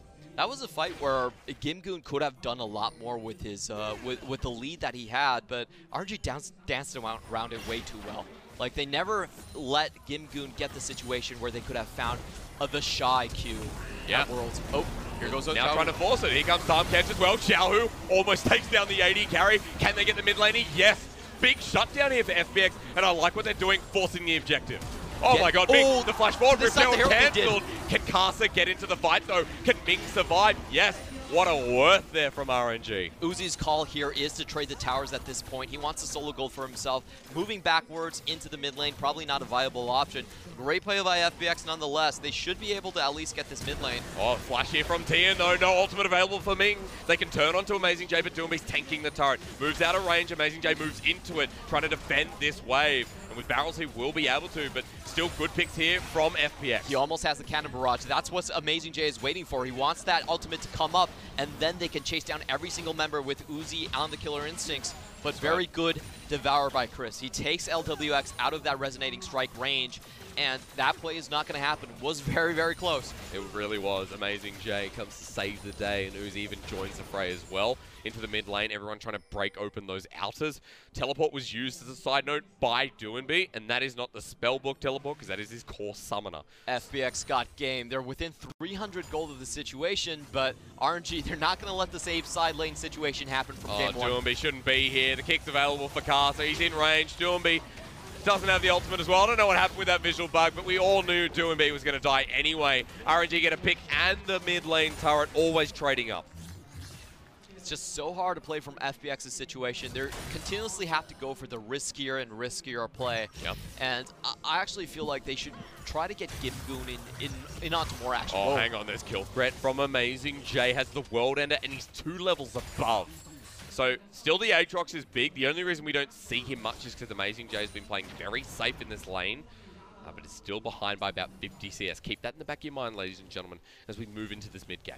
FPX, they have so much engaged potential on this composition. They're really creative with how they catch people out. Every time a side lane wave has been pushed out, I feel like FPX has done the better job in actually capitalizing on map control. You can see that play from Crisp happening over and over again, taking stock at the gold situation. I think at least they have Tian back into the game with those kills he picked up. And Doinbe's still very far behind. He is. You have to be honest, Doinbe's still not making the impact and not being able to tank the front line.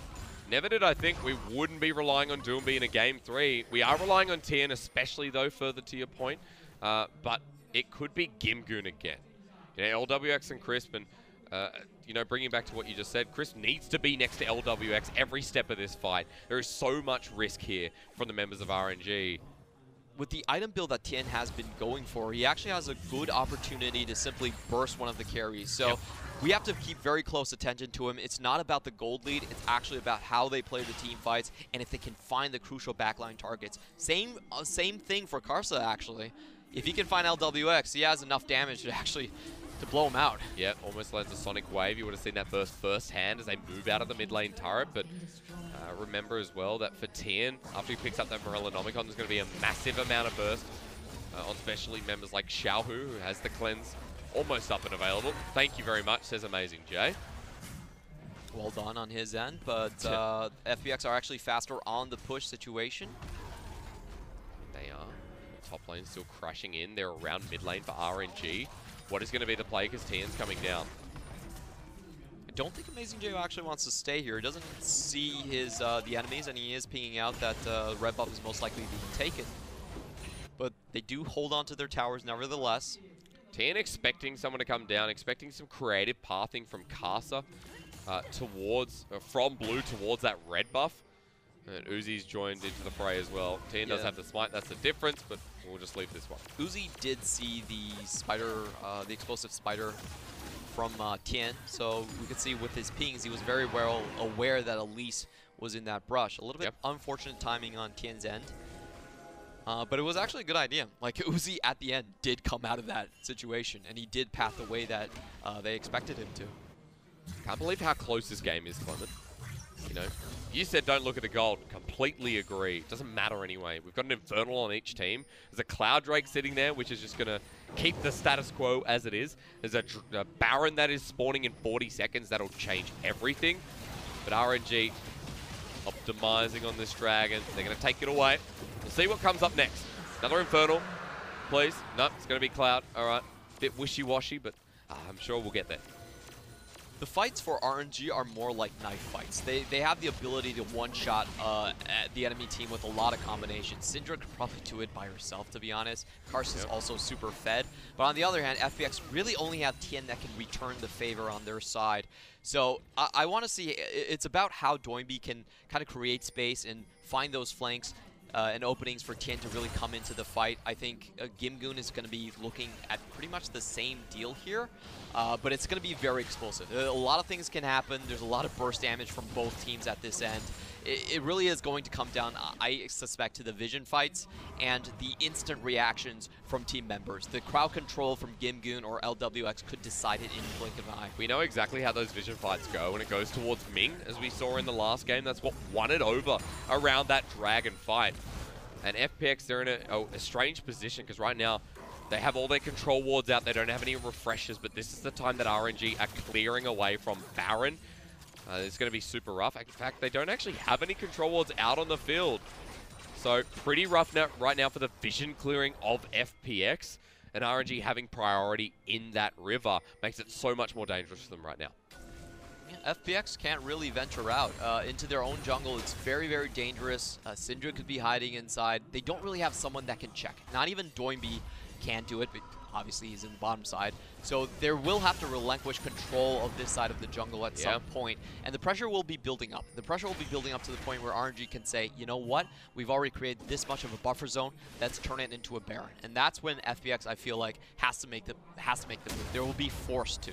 I then look at that top ward. Look at that one control ward above Baron. Still hasn't been cleared out. I see that as an opening for FPX. I see that as a way that RNG can be flanked. This is the toughest track for Doinby to actually maneuver. Like, he has to come in with the with his ultimate, go around that jungle side, and find his way into the backline somehow. A very difficult task. I want to see if FPX can do it. Yep. Relying on Doinby's ultimate has not been a wise decision this game. Only has the Sterix gauge. Might be caught out again. Dodges away from Scatter the Weak and the Sonic Wave. Nicely done from Doinby. Mental still there for what it's worth. Does have to expend, I believe, a ghost for that, but doesn't matter that much. It's a spellbook, Clement, you know? You're right. You're absolutely right. Spellbook late game. Doesn't matter too much anymore. Amazing J scared of Gimgoon. Still a 2-level advantage, but they use this and the push in to start up the Baron. Blind here from FPX. This is a play that we were talking about. Doinby has to come in at some point. Xiao, who has a perfect angle to stop anyone with Scatter the Weak. Doinby find his mark. Cocoon doesn't land. Ming in for the pulverize. LWX locks him down there onto the Alistar, but the Baron. Tian gets kicked out. Karsa back in. Target selection now, but Ming is going to drop down for the Baron. Amazing J has teleported in, but Gimgoon's behind him, locking on down. Where's the orange? The flash instead. Amazing J's out, and that is the Baron for RNG for their support. Oh, that play was so sweet from Karsa. Oh, yeah. Picture perfect. Gets the lease back. Already has the Q1 planted on the Baron anyway.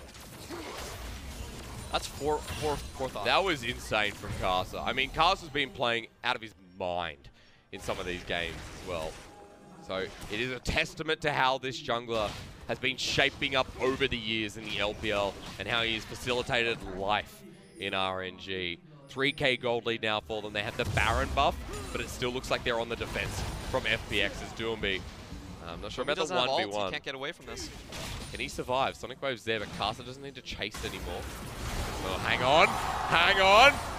What happened there? Why was LWX in front of Uzi? They've just given over to kill. Momentum back into the swing.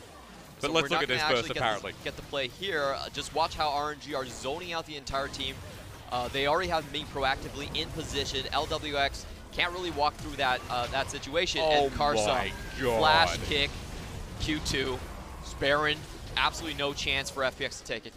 That was so slick from Karsa. That is the least thing you want on your team, and RNG have got it. I hope we do see a replay of what happened to LWX, but the tempo going so fast, not sure we will. Doomby does defend the mid lane turret. Stoneplate now as well, so he's not dying as quickly. Very key item pickup for him. Question is, I don't think he's actually going to be able to find a good stone plate where he has the 3-member proc for the extra armor and resistances. RNG should be pretty scattered throughout all of these fights. They have a lot of single points that can just kill members one-on-one, so they don't really have a reason to group up now. Noticing Uzi's down the bottom lane, he walks over a ward. There's a Cloud Drake there that's being taken. In that 1-on-1, you can see that it was going to be Gimgoon walking blind in the brush, which would have been the 2-on-1 instead. RNG now going to move towards this bottom side turret, and it means that for FPX, they have to rotate fast or give this up. Ladder is the option. It's only a 4k difference between the two teams at the moment. Doinby could still find his way on one of those key carries, and remember Tien's item, Morello Namicon, already done. Has a lot of burst potential. But took a while to complete for Tien, as picks still the potential for RNG. Karsa's fishing for it. They still don't have vision over the wall, however. Quite risky, to be honest, on RNG's side. But they managed to dance through all of those skill shots. Annoying wave clear from FPX2. Skill shot lands this time, gets Tien in the backside, but RNG can't commit forward. Breaking the inhibitors here looks difficult for RNG though. They don't really have a lot of range with the Kai'Sa. They're slowly chipping it in, and here comes Ming Ming. comes in for the dive. Doomby will not take it out. Stoneplate pops as well to the backline. LWX gets eaten up. Chris flashes away. Gimgoon into ultimate form. Who's going to dive first? Looks like it's Karsa from Gimgoon. Low health bars though from FPX as the World End has been procced, and all the way back goes Gimgoon. 4 versus 5, but with Baron buff, you make that a full 5. I cannot believe that FPX actually did not lose a single member in that situation. It looked like a really good fight from the start of RNG. They got the triple man with the cannon barrage, and then the kickback with Lee Sin. But on the left side, lurking in the shadows, Tien with his Elise able to slow down the damage incoming from the composition. And we're actually going to go back for a replay that was happened very a long time ago. Wow, okay. Pretty straightforward. So that's how it happened. Yeah, so Void Seeker onto LWX. Unfortunate there from the 80 carry. But Uzi capitalizing the way we know Uzi loves to. So 26 minutes into this game, we don't have a conclusion. Game 3, we have a 5k gold lead from RNG. But even so, the base is still there for FPX. They have the inhibitor turrets up. They even have inner, in the top lane as well. And Doomby is becoming more and more tankier. It's a Scion. It doesn't really matter that he's fallen behind early, because he is sure hell going to be unkillable late. I want to see how Karsa uses the Dragon's Rage. What he could do is simply just kick out Gimgoon, and I don't feel like there's a lot of follow-up that FPX can offer at this point. I would also want to see how Tien really positions around this fight. He's probably the most key member, actually, because he alone has the snipe potential on RNG carries at this point. Yeah, that's right. FPX very aggressive in defending this turret, though. Tien now joins the fight. Chris has been landed with the Sonic Wave. Cocoon misses. Ambitious to throw that out in the middle of the fight from Tien, but there is no positioning again from RNG. Look at where Gimgoon is. This is going to force the back from Amazing J. Oh boy, this has to bring back so many bad memories for RNG. Don't you think that Aatrox looks a bit like Wonder? That's what FPX are hoping on at the point. Well, I mean, for Gimgoon, I was surprised when he picked up this champion in game number 3. He's blind picked the Gangplank. He's optimized towards a large range up in that top lane, but I don't think we've seen the Aatrox too many times this split. FPX have been doing a wonderful job at just spreading the map out. and making sure that RNG can't really find those 5v5 team fights. It's very rare situation that RNG throughout the entire series has even gotten a successful 5v5.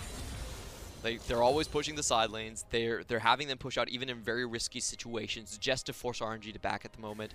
And they haven't really been punished that much for it. So it's really good coordination on FPX. I think this is exactly the way you want to play against a solid rock like RNG who likes to group up, who likes to go for those 5v5s. They've been putting Tian in the side and Duobi now joined with him as well. Good split here from FPX. And RNG still looking for that said fight with vision control, meaning that FPX, as soon as they clear this, there would be some congestion, but they have to back it sometime, and FPX are able to push out the wave, delay this game even further. So interesting to see that FPX still waiting for that one moment at 29 minutes in. I like how FPX are forcing the issue in the terrain that favors them. They're actually foregoing their own jungle and saying, you know what, we can group up in mid lane. We know that this fight is going to be very risky for RNG to take at this point. There's too many flank angles that we can throw at them, and honestly, we have the burst potential to pick out a lot of these members. Syndra is on the plate, Amazing J is on the plate.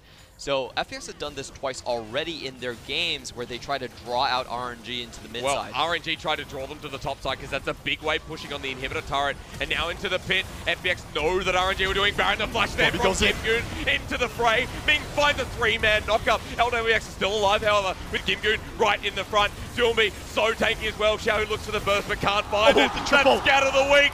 Xiaohu again. This game, on game 3, FPX are getting disintegrated. Duomi's dropped as well. Tian is next. FPX, I think the Phoenix has just been destroyed. And the Phoenix goes back into the incubator at this point. Clement, they've done it. RNG have done it. FPX undefeated after coming through Invictus Gaming. FPX undefeated after finding Suning, but in 3 games against Royal Never Give Up, Fun plus Phoenix, finally the Phoenix rises only to be burnt itself by Royal Never Give Up, who are right back on top. RNG stand over the cinders of FPX. Invictus Gaming couldn't take them down, the World Champions couldn't take them down. They looked like they were flawless.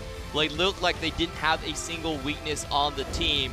But this time around, RNG show you how to take a deity down.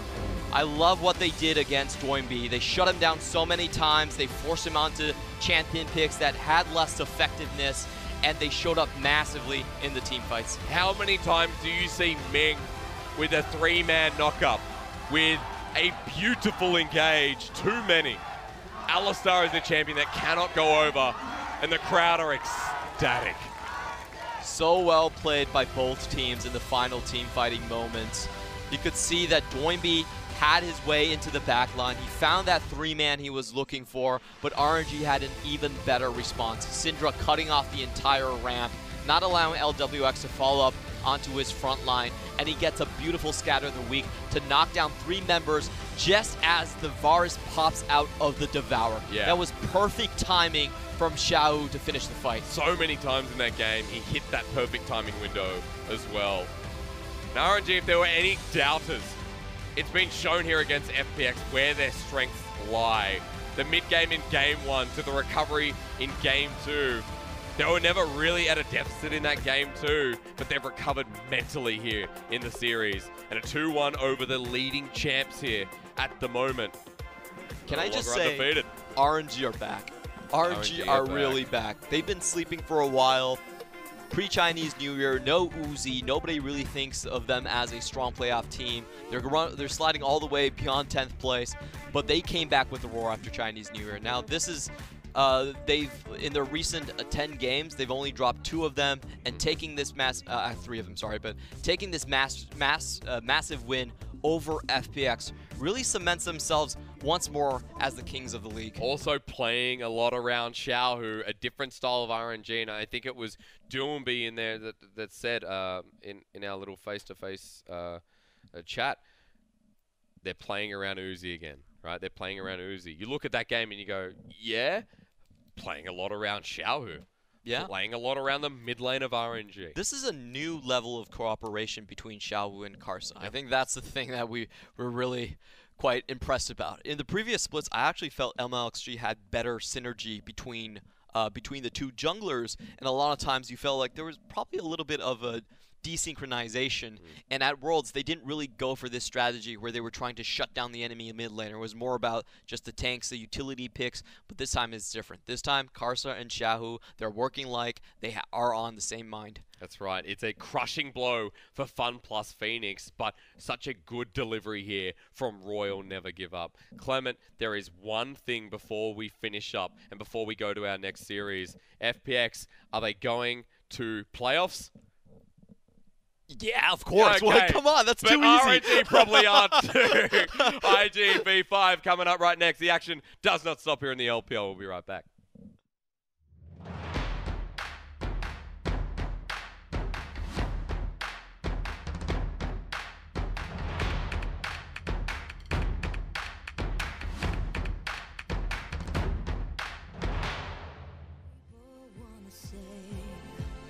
All the things they cannot tell.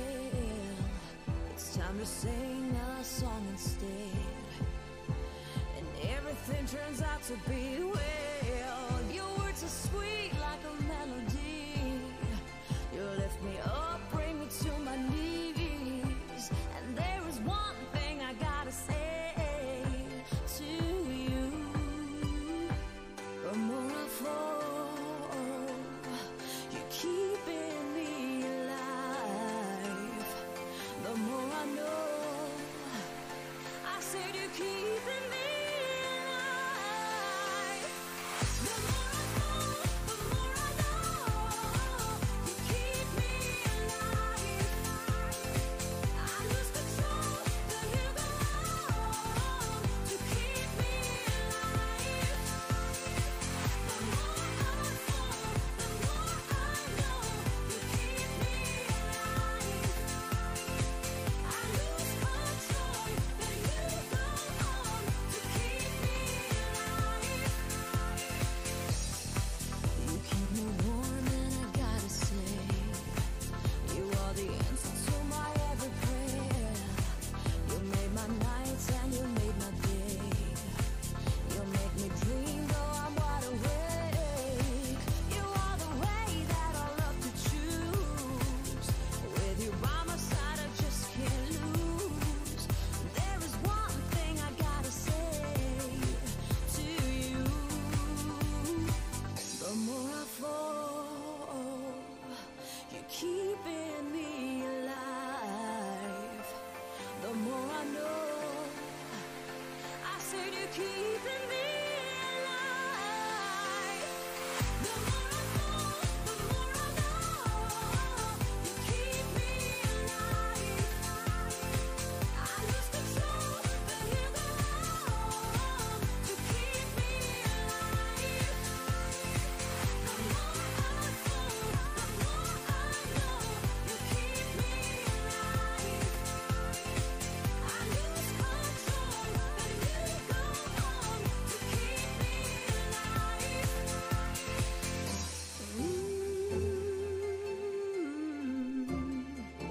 Oh, you keep me, and you save me. You hold me tight.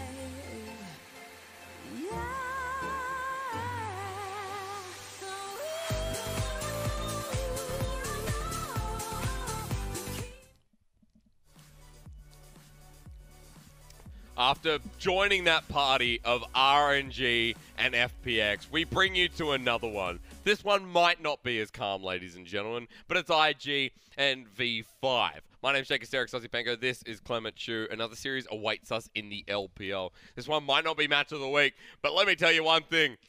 With a Jinnu Riven, it could be. The Riven One Tricks face off against each other. I think that's the highlight of the matchup. The Shy was previously a Riven streamer He was. back in Korea, and same thing for Jinnu actually. He's been very well known as a Riven One Trick. The Immortal Sword is his nickname. So basically, it's Riven 1.0 versus Riven 2.0. Oh, yeah. The experience of these top laners is big, Clement. I want to also point out a LeBlanc we're seeing. We're seeing a Ryze matchup. Like, V5 look like they have a very detailed composition here. They have a composition where it's true to their original style. They have counters in both of their solo lanes, and their bot lane is a very strong lane as well. So V5 typically, the way they play is they want to go in early. They want to go in hard. We haven't really seen a lot of finesse in the mid and later phases of the game, but the laning phase they have on lockdown, and this is really bringing that to the test against the laning kings in Invictus Gaming. Very surprised considering we have another Rek'Sai tonight from Ning. I mean, that's a bit of a doozy. We are going to be jumping straight into this one in full. You're looking at the Riven in the top lane. The Shy has Aatrox again, which he absolutely dominated on against FPX in one of his games. But it is the Shy starting here for Invictus Gaming. Remember, there's been a new tune for IG. As we're back in Hongqiao, let's see how the audience fares here as we jump into another hot LPL game tonight.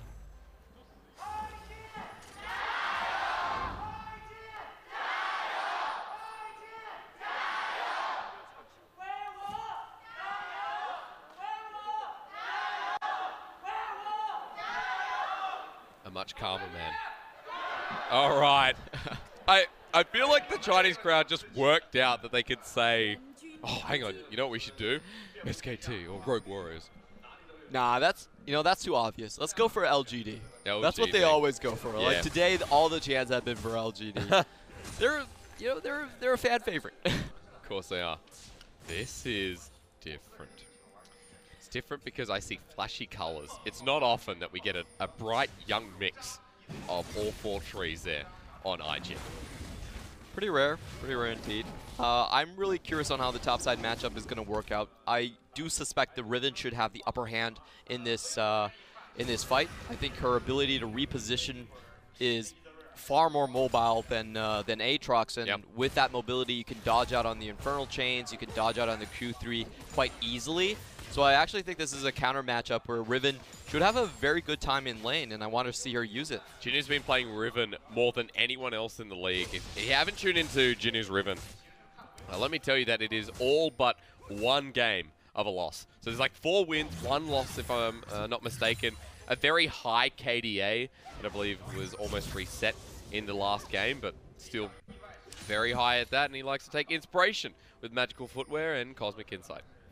So just going for the more cost-efficient build. Ben4 was spotted out by the Rek'Sai Sonar, so Rookie able to dodge out on that quite easily. Super hard to gank a LeBlanc, as we know. Rookie picking up the LeBlanc into the Rise. Korn definitely has the funner of the matchups. But the bot side should be quite close or quiet. Well, Never mind. No, Clever, no, that's not quiet. Y4 actually just sends an Ardent Blaze into minion wave. Mid lane is not quiet either.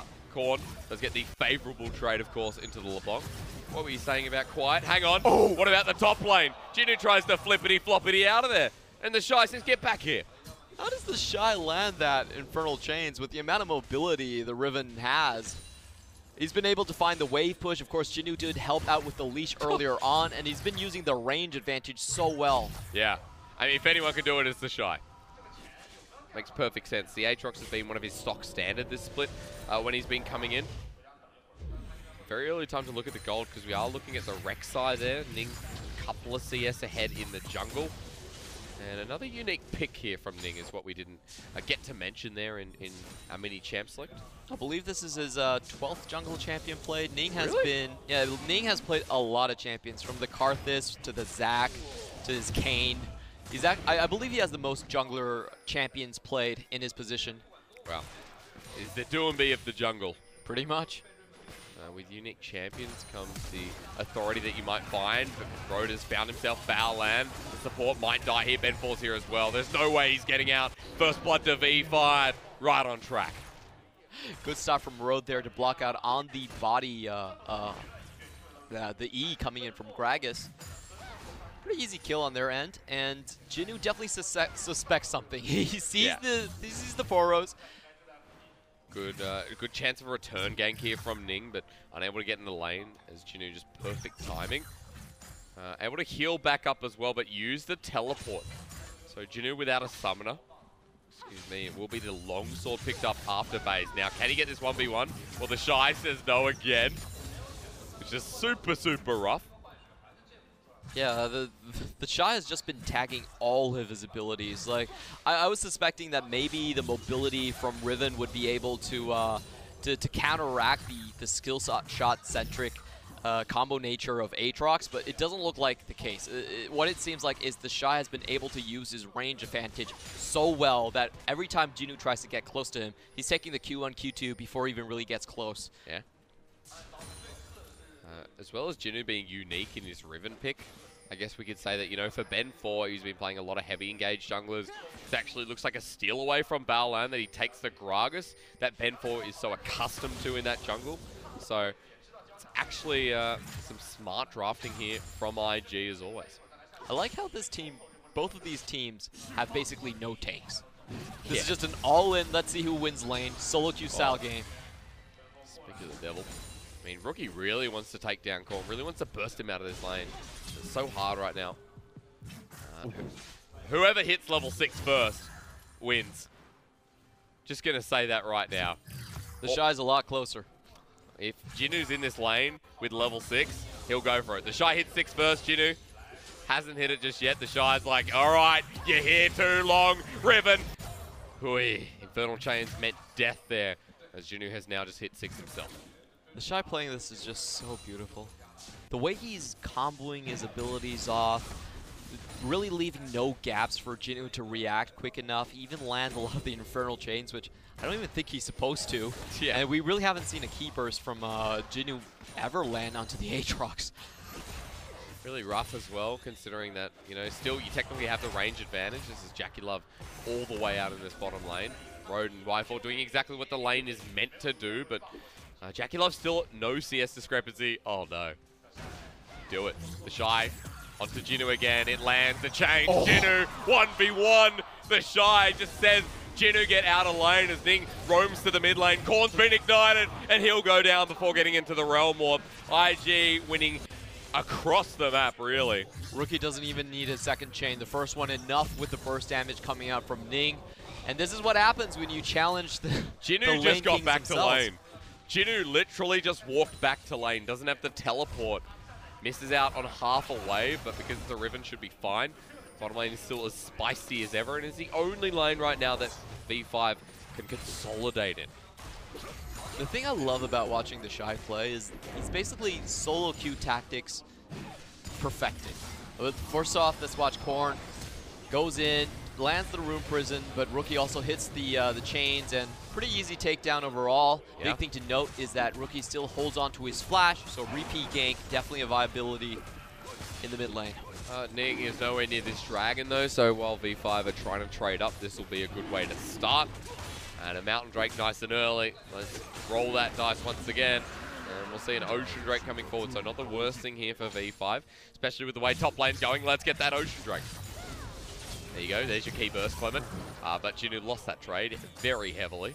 We have to remember, Jinwoo must have felt comfortable in this matchup. He last picked the Riven as the very last champion on the red side, and Aatrox was the first pick. Yeah. So Jinwoo was going into this matchup saying, you know what, Riven is supposed to win out here. There's no reason not to pick a counter pick in that situation. But the Shy, I think, has been surprising Jinwoo with the ability to play the pick. Surprising Jinwoo, but not surprising us. He is 500 gold ahead in this lane when there has been no kill, just the CS.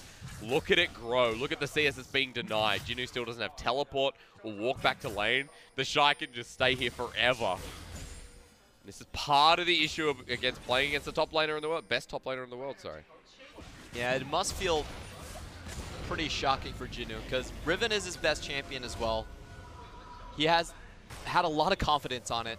It's something he's played for so many hours. Road trying to make the appearance in the bottom lane. No level 6 there for the support, but the flash is there. Road, good execution, giving Y4 the kill as well. Too clean. Welcome back to the LPL Road. It's been a while since we've seen him. Sat the bench behind Lei for a long time, but the Roamer is back. We know exactly what to expect from a player like Road. Yep. He's basically like having a mailman as a father. You don't really expect to see him for breakfast. Like, he's always off somewhere else, and then he comes back into lane. But when he does pick his moments, he can make a lot of like action happen around.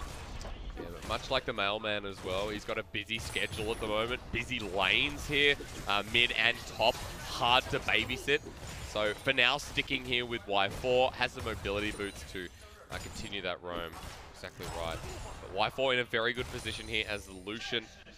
And I guess we didn't get to have a chat about how Road has come in for one of his first games. I believe he did play a series earlier on in the split. But Lei has just been absolutely dominating in that bottom lane. Lei's been very consistent, is probably a better way to put it, as V5 has slumped in the past couple of weeks. So a change of pace here feels like the natural term, or the natural way of thinking for the V5 support stuff. Yep, for V5, the main thing that hasn't really been working for them has actually been the mid and jungle. Not necessarily the bot lane from Road. Now, Lei spent a lot of time on RNG, 4 years on that squad, but maybe they're looking to spice things up with these roams, and this is what Roam is always known for. We knew he was going to do this. Ben falls in as well. Rifthold is secured by IG, but can Ning get there? B4 collapsed as a 4-man unit, and 100 gold, but Jackalop's here as well. Everyone else coming in. Valland is going to walk up, and Ning does take it. Well, Korn in. No, he's in so much trouble. Just knocked up. Gone. The Shy even joins the fight. Bedfall's like, how do I get out of this? But what a collapse from IG. Ignite's down. Ulti's out as well from Ning. And V5 is stuck under this turret. They're not even going to have that turret much longer. That turret is within HP range of a single headbutt. And it's coming from the other way, Clement. This is brutal. Ultimate pop there from the Shy. Rift Herald's in, Ning's out. The collapse comes down. V5, Y4 tries to outplay. He almost does underneath the turret. This is okay. JackeyLove the target. As the Jinu Riven finds one. The Shy forces the flash out of him. And Rookie does find one again. Jinu underneath the minions is just taking them all. IG are playing with their food. The Shy walking up. What a flash. The complete stop there from IG in the end. It took a while to get there. Wasn't as clean as I was expecting, but still gets the job done in the end. It's just watching a bunch of people getting corralled and slaughtered in that situation. But Y4 made a really good fight of it. So did Jinu. So I want to watch how this transpires. The Shy actually starts with the World Ender just to tank it up. Y4 forces out Ning very early on from the fight. And the Shy and Baolan aren't able to keep Jinu away from JackeyLove in the moment. Still, however, the position on the map is just too bad for V5. They have no way to get out of the situation, and the Shy with the monster flash into the Q2, excuse me. That was insane. The Shy has been dominating lane. Now in the fights, he's starting to dominate them as well. Bottom lane still great for V5, but you saw there, even with JackeyLove going down, it just wasn't enough. Top laners have transitioned to the mid lane. Just changing up lanes completely, and both of them very relevant here, but Jinu can be dove still. Is already 2 levels behind, 20 CS down. The Shy's just sitting in front of him, he's so cheeky. We're going to see a lot of assassination plays and a lot of one-shots incoming. I still remember the monster game Ray had on his Aatrox. I feel like the Shy is going to put up a competing performance. Well, Clement, I'm also going to see one-shots from Rookie. That's a 4-0 LeBlanc after that fight. And if Korn thought he got the best matchup available into the LeBlanc, he will think twice after Rookie shows him what LeBlanc will do with the lead. Right, so Jinu going aggressive. Still can't find anything on the Shy. Very good on dodging out. There's a big flying cicada, whatever this thing is, burrowing into the deep. Ning gets the Tremor Sense, knows that Korn's coming in here as well. 3 versus 3, who wins this? Korn bursts out Rookie a little bit, but still available is the Shy. The ultimate's going to be popped here from Jinu. I feel like the Shy, even without World Ender, which is now available anyway, Jinu bit off way too much. 1v1, thank you for another solo kill. The Shy still had ulti. He was always going to win that, but Ning has found Road in the mid lane. Ben 4 is burning down as well. And in comes Rocky, just bursts down. Ning ultis him. Y4 trying to recover the fight, Clement. But V5 are getting slaughtered at 14 minutes. Well, this is a game V5 signed up for. That's all I have to say. This is exactly the game he signed up for. Try to win all on the laning phases. All in on that. Y4 would still 1v2 as well. And I'll tell you what, he can. He actually can. Y4 is the only shining spot on the V5 currently. I like how they try to fight up against the bot lane, which has been kind of the weaker side for Invictus Gaming. Oh my! That was disgusting to watch. I want to see how Korn falls down. Do they actually find him on the end? Big old divey do. Ning, he's looking for it. Goes in. Ben 4 can't dodge out. Doesn't have the EQ combo. Korn did not die, Clement. But that's alright. There was a lot of death. It's hard to get mixed up here. Sure as no, I have been. Y4 starting the death on V5. Rookie definitely finishing it off. Look at the Shy. Hungry for blood. 26 KDA was the number for Ray's performance. Actually 25. Yeah, 25 KDA was the number for Ray's Aatrox. Oh, in his 2-game series? No, only in one game. Oh, he that's got that right. in one single Oh, game. that's right. He was like 13, 0, and 12 or something, right? He was soloing people left and right. It was pretty much a breeze for him in the showcase of how terrifying Aatrox can be when well fed. 9.2 Aatrox, guys. Don't forget. 9.2 Aatrox. We all remember. So glad we don't see Urgot, even though it is still great. But I'm glad teams are banning it out. It is just a horrible champion. But we still see the Aatrox full powered, full throttle, as IG will be if they can find that Infernal as well. Ocean over to them. Gold lead at 4,000 in the game. And item already there for Rookie. Wait for the next one. Wait for the Jais, I say. As Y4 actually challenging onto JackeyLove. There's a culling explosive cask out. Ulti for ulti is the trade. JackeyLove not having the greatest time this game. Y4 just trying so hard to dig themselves out of this situation. He had a great laning phase, the early game going down. Can you actually find something here? Nope. Rookie just auto attacks him. And I want to talk a little bit about the sore points for both of these teams so far. Yeah. On V5, it actually has been Korn. Lowest gold lead at 15. I think someone's going to die here. Jinu, run! Impossible. You know what? I'm just going to sit back and enjoy the game. This is a play-by-play heaven. Clement, Yeah? before this game, Jinu was 15, 4, and 23. Now, 1 and 3 in this game alone. The Riven KDA is dropping fast, and it's because of players like Rookie, who's just under turret, being a nuisance. He's the mosquito that is in your ear at 2 AM in the morning. It's a buzzing. And Y4 does not have a mosquito coil. He has to deal with it. Sell the Riven stock when you can. It's dropping like flies. A great outplay. Oh, good dodge from Y4. Thumbs up from Road. But who's really winning at this point? I can tell you it's IG for sure. Ning dives in. There, everyone wants him. Not sure what Ning was doing there. I'm not even sure what's going to happen next because IG, their jungler, absolutely kamikaze. IG, they still want more. They have the World Ender Oh, wow. onto Jinu. the Shy. That was a They're late still willing flash. to go. All right, IG, let's keep it going. Ning's up at 15. V5 are going to back away from this turret. IG still want it. Oh, yes. Look at this, the ward's there. Rookie's like, I don't care. I don't care, I'm still in. Look, the bait, and IG just turn it around. It looks so easy. Oh, Rookie, you devil. You knew he was just going to bait them into a false sense of security. We found the LeBlanc. We found the LeBlanc. And then IG found them. We got Rookie boys. We can use our crowd control. This is the most one-sided game I've seen in a while. I'd say the second most one-sided game, since Ning is still trying to keep it there. Yeah, he can't keep it together. There's no way Ben 4 can keep it together. Inhibitor's going to go down. At this point, IG just showing you why.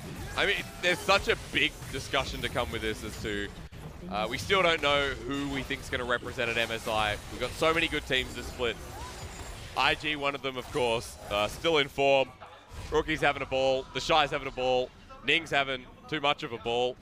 And JackeyLove doesn't even know what the ball is because he's just stuck in the back line. IG have been putting a very good ballot forward. Like, this is one of the most brutal snowball games that we've seen the entire split. Yeah. They haven't really lost a fight on the top side. Oh, we get the camera angle for this one as well. Ready? The observers are having fun with it. Jinu, you know, gets attacked by the chain, double distort, ignite. And watch this again. Rookie just having fun. Oh. No! Y4 just pursuits forward. He's like, yes, double shot. And even Rhodes caught out. There's the flash. Foul Lamb's coming in. Big fat belly slap. Ning adds one to the kills. He doesn't want to end 2, 2, and 3. I'll tell you that now. Look at the Shy. He's hunting as well. Run, Jinu, run! Now He the knows Riven- that he's caught out here. Riven has more speed than Aatrox. But the thing is, the Shy's not going to stop. Jinu will still get out. I love LPL. Yeah, we literally went from, I think, one of the hypest matches I've casted to still a very dominant match. And to be fair, V5, they're expected to be in the middle of the pack as we just see more fighting. Y4 can't play the game. Jinu can't play the game. Just gets slapped in from JackeyLove, and I think this could just be over. Very well could be. 23 kills already, and 3:20 minute already at the Nexus Towers. Ah, a quick ender, 20 minutes into the game. It's not our fastest game of the LPL, but it looks like one of our more dominant ones. Saving the day.